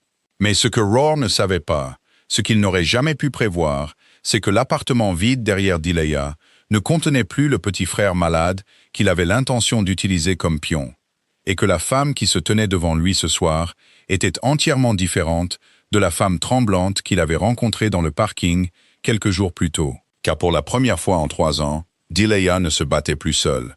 Roar a prononcé son nom, Mademoiselle Marsh, sa voix dépouillée de toute sa fausse douceur maintenant, ne laissant que la menace nue. Et il a dit que la semaine était terminée. Il avait entendu quelque chose d'intéressant à son sujet. Il semblait qu'elle avait parlé à des gens à qui elle n'aurait pas dû parler. Et il a demandé si elle voulait s'expliquer avant qu'il ne perde toute patience. Dileya se tenait dans l'embrasure de la porte, les bras non plus croisés défensivement sur sa poitrine, mais reposant calmement à ses côtés, le menton levé. Quand elle a regardé droit dans ses petits yeux, elle a réalisé quelque chose qui l'a surprise elle-même. Elle n'avait plus peur de lui. Elle lui a dit qu'elle n'avait rien à lui expliquer, Monsieur Devo, et qu'elle allait lui dire ce qu'elle aurait dû dire depuis le tout début. Non, pas aujourd'hui, pas demain, pas jamais. Elle ne déplacerait pas une seule pilule pour lui. Elle ne deviendrait pas sa complice pour voler la vie des malades. Il pouvait emmener ses faux papiers où il voulait. Il pouvait faire la pire chose à laquelle il pouvait penser. Mais il ne l'achèterait jamais. Roar a cligné des yeux. Et pendant un instant, un véritable étonnement s'est montré sur son visage. Car il était habitué à briser les gens, habitué à les voir baisser la tête et se soumettre sous la peur. Et pourtant, la femme mince qui se tenait droite devant lui ce soir, sans argent, sans pouvoir, sans rien du tout, le refusait avec une dignité qu'il n'avait jamais possédée de sa vie. Il a demandé entre ses dents serrées si elle savait ce qu'elle faisait, s'approchant d'un pas. Et les deux hommes derrière lui ont également avancé. Il a demandé pour qui elle se prenait pour oser lui dire non. Puis il a demandé où était son petit frère malade, disant que peut-être il devrait aller le trouver et lui rappeler ce qu'elle avait encore à perdre. À l'instant où il a prononcé cette menace contre Noah, une voix basse et froide a retenti du fond du couloir. Une voix qui a fait sursauter les trois hommes. La voix a dit qu'il ne répéterait pas cette phrase s'il était Roar. Silvio est sorti de l'obscurité, son corps massif occupant presque toute la largeur du couloir. Et derrière lui se trouvaient deux autres hommes, silencieux et solides comme des murs. Roar, qui croyait avoir le dessus, a soudain réalisé que la situation s'était retournée contre lui. Et dans un élan de panique mêlé de rage, il a fait signe à ces deux hommes de se précipiter en avant. L'affrontement s'est déroulé rapidement et de manière décisive dans l'espace exigu du couloir. Les hommes de Roar étaient vicieux, mais ils n'étaient pas de taille face à des hommes entraînés par Silvio. Et en quelques instants, ils ont été maîtrisés et forcés au sol, neutralisés proprement, sans aucune brutalité inutile. Car les hommes de Dorian avaient reçu l'ordre de contrôler, pas de détruire. Delia a reculé dans l'embrasure de la porte, son cœur battant la chamade. Et en quelques secondes seulement, tout était terminé. Les deux hommes de Roar étaient fermement tenus et incapables de bouger. Tandis que Roar lui-même restait figé sur place, le visage pâle, réalisant qu'il était complètement désavantagé. Il a balbutié, demandant qui ils étaient, s'ils savaient à qui ils avaient affaire. Et juste à ce moment-là, du bout du couloir, une grande silhouette en manteau de laine noire est sortie de l'obscurité. Chaque pas lent, calme et mesuré.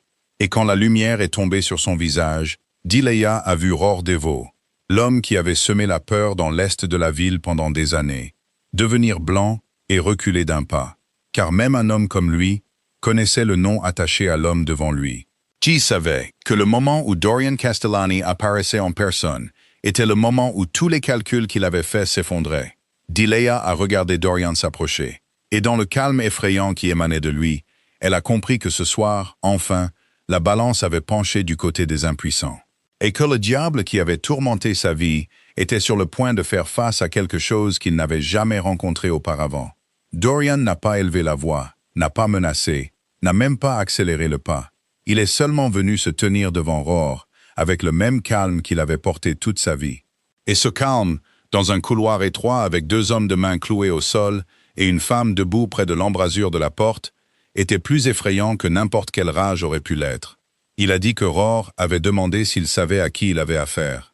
Et cette question, Monsieur Devo, était celle qu'il aurait dû se poser il y a longtemps. Roar opérait sur le terrain de Dorian depuis 3 ans, facturant des intérêts brutaux à des gens qui n'avaient plus nulle part où aller. C'était quelque chose sur lequel Dorian aurait pu fermer les yeux, car ce monde est cruel par nature. Mais Roar était allé plus loin. Il avait fait sortir des médicaments des hôpitaux. Il avait volé des pilules qui auraient dû appartenir aux personnes âgées, aux malades et aux enfants, juste pour remplir ses propres poches. Et pire que tout, il avait regardé une femme qui n'avait que ses 2 mains et un petit frère malade, puis avait décidé d'utiliser cet enfant comme levier pour la briser. Il a penché la tête, et dans ses yeux gris, il y avait un mépris si froid qu'il en était glacial. Il a dit que c'était là qu'ils étaient différents, lui et Devo. Roar pensait que le pouvoir était la capacité d'étouffer la personne la plus faible dans la pièce. Mais ce n'était pas de la force. C'était de la lâcheté portant le masque de la force. Un homme vraiment fort n'étouffe jamais la personne la plus faible. N'importe quel lâche peut faire ça. Un homme vraiment fort est celui qui se dresse entre les faibles et les bêtes comme lui. Roar, acculé, a essayé de rassembler le reste de son agressivité. Il a dit que Dorian ne comprenait pas, que l'infirmière lui devait de l'argent, qu'elle avait l'obligation de payer, qu'il ne faisait que réclamer ce qui lui appartenait. Dorian a répété calmement qu'elle lui devait de l'argent. Et puis il a dit qu'il allait lui dire où en était cette dette maintenant. Elle avait été payée, proprement. À partir de ce moment, Delia Marsh ne lui devait plus un seul centime. Quant aux autres choses, les faux papiers qu'il avait utilisés pour la menacer, les registres de ses affaires sordides, Dorian craignait qu'il ne soit sur le point de changer de main. Et à ce moment précis, comme si chaque pièce avait été arrangée pour cet instant, des bruits de pas ont retenti au bout du couloir. Et Yvette Coulson est sortie de l'ascenseur, serrant une épaisse mallette de dossiers contre sa poitrine. Son visage était pâle, mais ses yeux brûlaient d'une détermination que Dileya n'avait jamais vu en elle auparavant. Yvette a marché droit devant Roar, qui la regardait bouche bée comme s'il ne pouvait pas le croire. Et elle a placé la mallette dans les mains de Dorian. Elle a dit que tout était là, sa voix tremblante mais ferme. Chaque bon de livraison des dernières années, chaque message qu'il avait envoyé pour la forcer à prendre les médicaments. Les dates, les heures, les quantités, les noms des hommes qui recevaient ces livraisons. Elle avait tout gardé, chaque pièce, au cas où le jour viendrait où elle serait assez courageuse pour mettre fin à cela. Puis elle s'est tournée pour regarder directement Roar, l'homme qui l'avait contrôlé à travers son propre petit-fils. Et pour la première fois depuis des années, sa voix ne tremblait plus de peur. Elle lui a dit qu'il n'avait plus rien pour la menacer, Devo. Qu'elle préférait tout perdre plutôt que de continuer à être sa marionnette un jour de plus. Le visage de Roar est devenu blanc comme du papier. Et Dileya a été témoin du moment où tout le château de peur qu'il avait construit pendant tant d'années s'est effondré sous ses yeux. Car maintenant, le seul pouvoir qu'il avait jamais vraiment possédé, la capacité de faire peur aux autres, s'était dissous en fumée. Dorian a pris la mallette, l'a ouverte et l'a parcourue du regard, puis l'a refermée. Et il a regardé Roar avec quelque chose qui ressemblait presque à de la pitié. Il a dit que Roar pouvait le voir maintenant, que c'était ce que les hommes comme lui ne comprenaient jamais. La peur ne lie les gens que tant qu'ils sont seuls. Au moment où ils réalisent qu'ils ne sont plus seuls, sa peur n'a plus aucune valeur. Mademoiselle Marsh n'était plus seule. Madame Coulson n'était plus seule. Et lui, Dorian, a fait une pause, sa voix s'abaissant dans un silence de mort. Il a admis qu'il n'avait jamais été aussi fort qu'il le croyait. Il n'était qu'un homme spécialisé dans la recherche de personnes trop épuisées pour se défendre. Mais cette fois, il avait choisi la mauvaise personne. Roar a ouvert la bouche comme pour dire quelque chose, mais aucun mot n'est sorti. Et dans le silence qui a rempli ce couloir miteux, il a finalement compris qu'il avait perdu. Pas à cause des poings ou des balles, mais à cause de quelque chose qu'il n'avait jamais possédé et ne comprendrait jamais. La dignité des gens qu'il avait cru avoir déjà écrasés sous son talon. Après que les hommes de Silvio aient escorté les deux hommes de main et Roar Devo, complètement brisés, hors de l'immeuble, le laissant attendre le sort que l'épreuve dans la mallette d'Yvette déciderait, le couloir est redevenu silencieux. Et Dileya s'est retrouvée là, tremblante du contre-coup de tout ce qui venait de se passer, face à l'homme qui avait tout changé. Dorian a dit à Yvette de rentrer chez elle et de se reposer, promettant qu'elle et son petit-fils seraient en sécurité.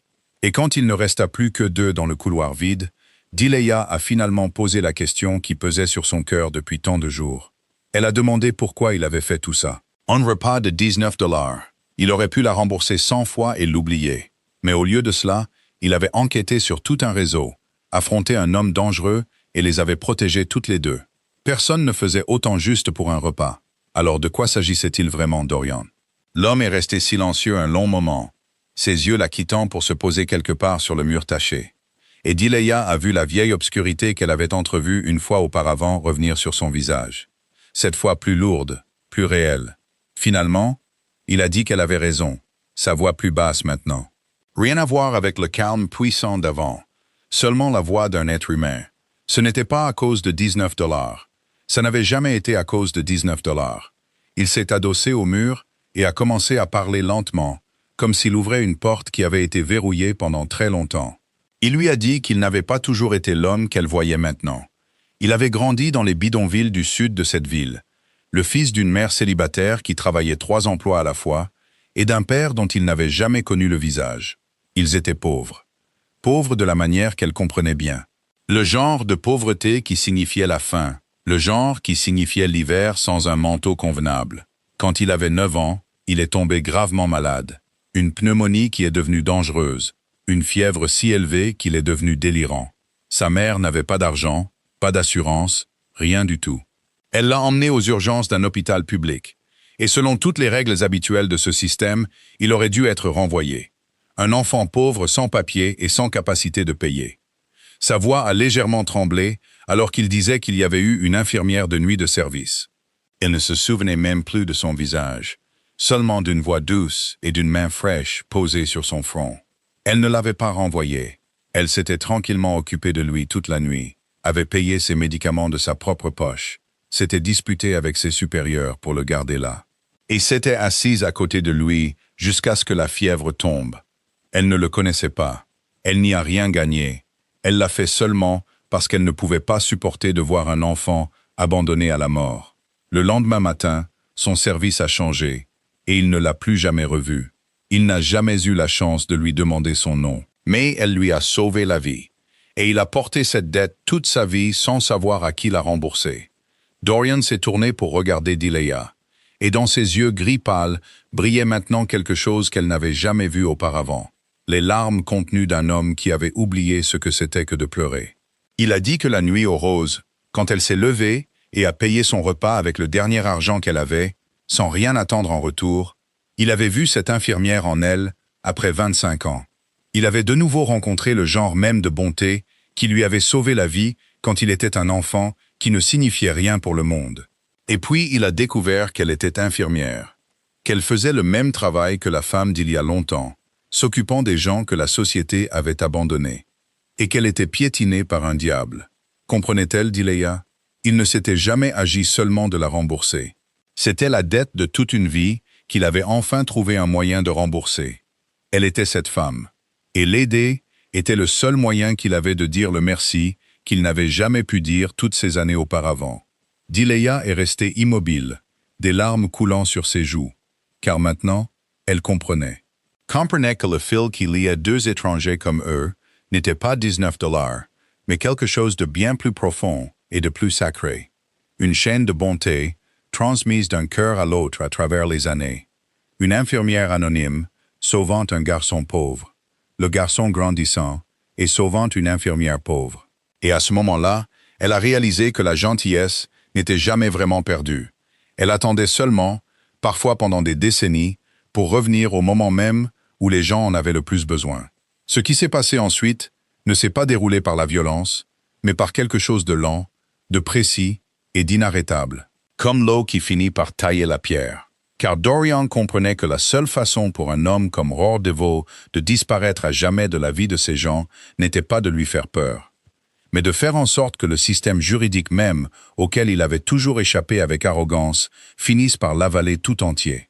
La mallette d'Yvette, combinée à tout ce que le réseau de Dorian avait discrètement rassemblé pendant de nombreuses semaines, le registre des dettes d'usure, les images des caméras de sécurité, le témoignage de l'ancien comptable et du chauffeur-livreur, tout cela a été arrangé en un dossier complet si hermétique qu'aucun avocat ne pouvait le nier.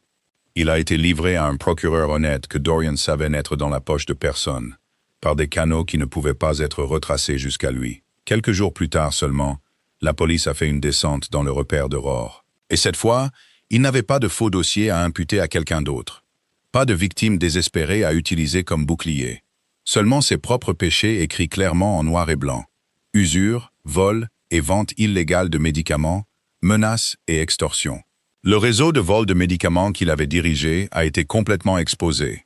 Les receveurs, les intermédiaires, chaque maillon traînait un par un à la lumière. Et tout un réseau qui avait drainé la vie de patients pauvres pendant des années s'est finalement effondré au son des menottes se refermant. Pour Delia, le changement est venu comme la pluie, après une longue sécheresse. Les faux papiers que Roar avait utilisés pour la menacer, comparés aux vrais dossiers et aux témoignages d'Yvette, non seulement n'ont pas réussi à lui nuire, mais sont devenus des preuves contre lui.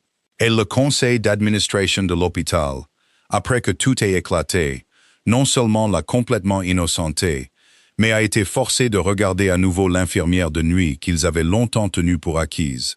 Elle n'a pas seulement gardé son emploi. On a parlé d'elle comme l'une des personnes qui avait aidé à faire éclater la vérité, bien qu'elle n'ait jamais cherché cette reconnaissance. Mais ce qui a peut-être le plus ému Delia, c'est ce qui est arrivé à Yvette. L'infirmière en chef, la femme que Delia avait autrefois détestée et soupçonnée, a volontairement révélé tout son rôle dans le réseau, ne cachant rien, n'excusant rien, acceptant qu'elle devrait faire face aux conséquences des choses qu'elle avait faites sous la contrainte. Et parce qu'elle a coopéré, parce que la vérité a éclaté sur la façon dont Roar l'avait contrôlée à travers son propre petit-fils, et parce qu'un avocat compétent est apparu de manière inattendue pour la défendre, bien qu'elle sache très bien qui l'avait discrètement arrangé, Yvette a reçu une peine clémente. Une seconde chance qu'elle pensait ne plus mériter. Delia lui a rendu visite par la suite, et elles se sont assises ensemble dans la petite chambre d'Yvette.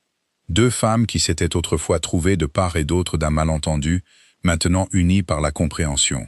Yvette a dit qu'elle avait vécu dans la peur et la honte pendant si longtemps qu'elle avait oublié ce que c'était que de lever la tête. Ses yeux étaient rouges, bien que cette fois les larmes soient des larmes de soulagement. Elle a dit à Delia qu'elle lui avait donné la chance de recommencer. Marsh, qu'elle avait cru qu'Yvette était encore un être humain, même quand Yvette elle-même avait cessé d'y croire, que son petit-fils était en sécurité maintenant. Et chaque matin, quand elle se réveillait, elle pouvait se regarder dans le miroir sans se détourner.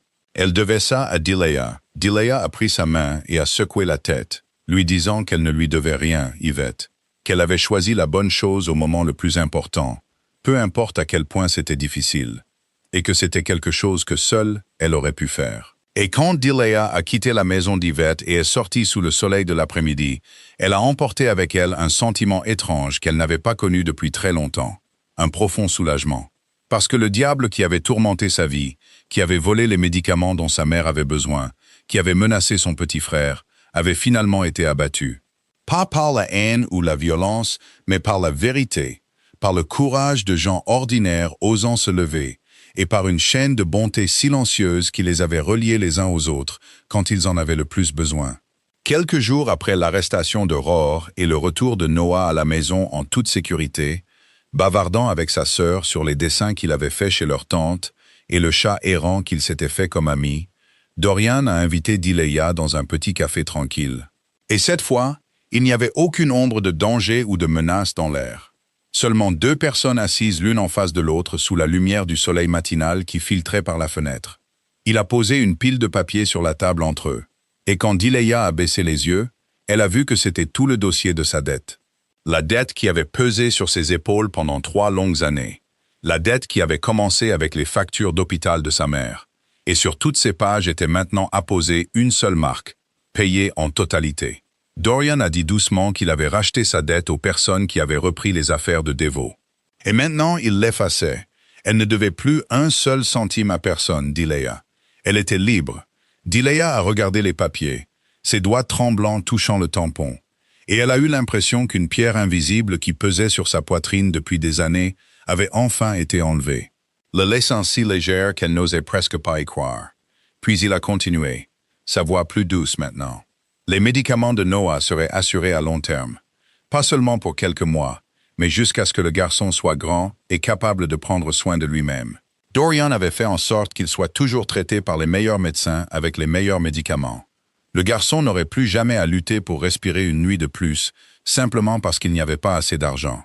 Des larmes ont coulé sur les joues de Delia, et elle a dû se couvrir la bouche avec sa main pour ne pas s'effondrer en plein milieu du café. Car c'était la chose pour laquelle elle avait prié, qu'elle avait désiré, et pour laquelle elle avait sacrifié sa santé et son sommeil pendant tant d'années. Et maintenant, on le lui donnait si doucement, comme si ce n'était rien d'extraordinaire. Mais Dorian n'avait pas fini. Il lui a dit qu'il voulait qu'elle soit la première à le savoir, qu'il avait décidé de créer un fonds sous le nom d'une autre personne, pour que personne ne puisse le retracer jusqu'à lui, dédié uniquement au service de pédiatrie de l'hôpital du comté de Marlow. Un fonds assez important pour s'assurer qu'à partir de maintenant, aucun enfant qui viendrait à cet hôpital ne serait jamais renvoyé sans médicaments, simplement parce que sa famille était pauvre. Pas un enfant de plus. Plus jamais. Delia a levé les yeux vers lui rapidement, et à ce moment-là, elle a compris le sens plus profond de ce qu'il venait de dire. Compris que c'était ainsi qu'il essayait d'expier ce qui ne pouvait pas vraiment être expié. Que c'était sa réponse pour tous les patients comme sa mère, qui étaient morts parce que les médicaments qui leur étaient destinés avaient été volés. Une façon de s'assurer que la tragédie de sa mère et les tragédies de tant d'autres ne se répéteraient jamais dans une autre famille. Elle a dit son nom, la voix étranglée. Et enfin, elle a posé la question qui était restée dans son cœur, même après avoir appris l'histoire du petit garçon et de l'infirmière d'il y a longtemps. Elle a demandé pourquoi ça devait être elle. Il y avait tant de gens gentils dans cette ville, tant de gens qui méritaient de l'aide. Il aurait pu choisir n'importe qui. Pourquoi l'avait-il choisie, elle, une pauvre infirmière, qu'il avait seulement rencontrée par hasard dans un restaurant de fin de soirée? Dorian l'a regardé un long moment, puis a esquissé un léger sourire. Un sourire rare, qui a vraiment atteint ses yeux gris, adoucissant toutes les lignes dures de son visage. Il a dit que c'était parce qu'elle ne l'avait pas choisi pour qui il était. Cette nuit-là dans le restaurant, elle ne savait pas s'il était riche ou pauvre, puissant ou ordinaire, bon ou mauvais. Elle avait seulement vu un être humain traité injustement, et elle s'était levée. Elle avait donné la dernière chose qu'elle avait à un parfait inconnu. Pas parce qu'elle attendait quelque chose en retour, mais simplement parce que c'était la bonne chose à faire. Il avait passé toute sa vie parmi des gens qui ne donnaient que lorsqu'ils avaient déjà calculé ce qu'ils recevraient en retour. Mais elle donnait quand elle n'avait plus rien. C'était l'humanité la plus pure qu'il ait jamais vue, dit Leia. Et dans le monde où il vivait, c'était si rare que lorsqu'une personne la rencontrait, elle ne pouvait pas simplement la laisser passer. Elle a demandé pourquoi ça devait être elle. Mais la réponse était très simple. Parce qu'elle était l'une des très rares personnes restantes dans ce monde qui prouvait que la gentillesse n'avait pas besoin de raison. Et les gens comme ça méritaient que le monde entier soit de leur côté. 3 mois ont passé comme une nouvelle saison, frappant doucement à la porte. Et la vie de Dileya et de son frère a changé d'une manière qu'elle avait autrefois cru n'exister que dans des rêves qu'elle n'osait jamais faire. Noah était beaucoup plus en forme maintenant. Les crises d'asthme qui serraient autrefois sa petite poitrine étaient devenues moins fréquentes, puis avaient presque disparu, grâce à un traitement approprié et aux meilleurs médicaments. Et maintenant, le garçon pouvait courir, pouvait rire aux éclats, pouvait prendre de longues et profondes respirations qui avaient autrefois été un luxe. Un après-midi, Noah a couru pour montrer à sa sœur un dessin qu'il venait de terminer. Et quand Dileya a baissé les yeux sur le papier, sa gorge s'est serrée. Car là, parmi les traits innocents d'un garçon de 12 ans, se trouvait la silhouette d'un grand homme en manteau noir, se tenant comme un protecteur silencieux. Et en dessous, il avait soigneusement écrit les mots « L'homme gentil qui nous a aidés ». Dileya n'avait jamais tout dit à Noah, seulement qu'une bonne personne avait aidé leur famille. Mais d'une manière ou d'une autre, avec la sensibilité d'un enfant, il a compris qu'un étranger était entré dans leur vie et avait rallumé la lumière. Au début de chaque mois, une enveloppe sans nom d'expéditeur apparaissait dans leur boîte aux lettres, et à l'intérieur se trouvait la confirmation que les médicaments de Noah avaient été entièrement pris en charge pour le mois suivant. Sans message, sans demande, seulement un soin silencieux et durable, aussi régulier que la respiration. Et Dileya gardait toujours ses enveloppes dans un tiroir, comme pour préserver la preuve que la gentillesse dans ce monde était réelle. Elle ne voyait pas Dorian souvent. Peut-être parce que c'était ainsi qu'il le voulait, pour que sa vie puisse rester paisible et propre, non touchée par son monde. Mais une fois, un matin où Dileya venait de terminer son service et traversait la petite cour devant l'hôpital sous le soleil matinal, elle l'a aperçu, debout tranquillement de l'autre côté de la rue. Il était appuyé contre la voiture sombre familière, ses yeux gris fixés sur le bâtiment où tant de gens étaient maintenant soignés avec des médicaments qui ne seraient plus jamais autorisés à manquer. Ils ne se sont pas dit un mot. La route les séparait, mais leurs yeux se sont croisés. Ed Dorian a fait ce signe de tête unique et familier. Un salut, un adieu, une compréhension qui n'avait pas besoin de langage. Puis il est monté dans la voiture et est parti tranquillement, laissant Dileya debout au soleil, avec un doux sourire sur les lèvres et des larmes aux yeux. Cet après-midi-là, en rangeant le tiroir, elle a trouvé une lettre qu'elle n'avait jamais remarquée auparavant, probablement glissée dans l'une des enveloppes. Écrite d'une écriture forte et soignée, seulement quelques lignes. Elle lui avait remboursé la dette qu'il avait passé sa vie à croire qu'il ne pourrait jamais rembourser. Et maintenant, c'était à son tour d'empêcher cette flamme de s'éteindre. Elle devait continuer à être gentille comme elle l'avait toujours été, car le monde avait plus besoin d'elle qu'elle ne le savait. Dileya a plié la lettre, l'a pressée contre sa poitrine. Et elle a compris que certaines personnes ne font que passer brièvement dans nos vies, mais laissent derrière elles une lumière qui nous guide pour le reste de nos jours.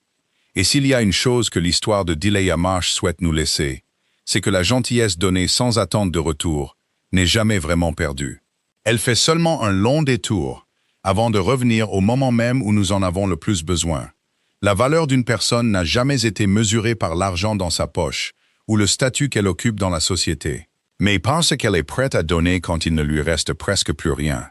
Une infirmière pauvre et l'homme le plus puissant de la ville, qui semblait appartenir à deux mondes qui ne pourraient jamais se croiser, ont finalement été unis par le même langage partagé de l'humanité, la compassion. Et même un petit acte de bonté, un repas payé avec les derniers billets dans la main de quelqu'un, peut changer non seulement une vie, mais de nombreuses vies, se propageant à travers les années comme des ondulations sur l'eau. Si cette histoire a touché votre cœur, s'il vous plaît, abonnez-vous à notre chaîne, aimez et partagez. Ainsi, nous pourrons diffuser des histoires inspirantes comme celle-ci à encore plus de monde. Et vous ne manquerez pas les vidéos émouvantes que nous vous proposons chaque jour. Que pensez-vous de l'histoire de Delia et Dorian? Et quelle partie de cette histoire vous a le plus ému? S'il vous plaît, laissez un commentaire et partagez vos sentiments les plus profonds, car nous accordons toujours une grande valeur à chaque ligne que vous partagez avec nous, et nous les lisons attentivement. Merci d'avoir écouté cette histoire jusqu'au tout dernier moment. Puissiez-vous, ainsi que les personnes que vous aimez, toujours avoir une bonne santé, une vie joyeuse, la paix et la sérénité chaque jour. Au revoir et à bientôt dans la prochaine histoire.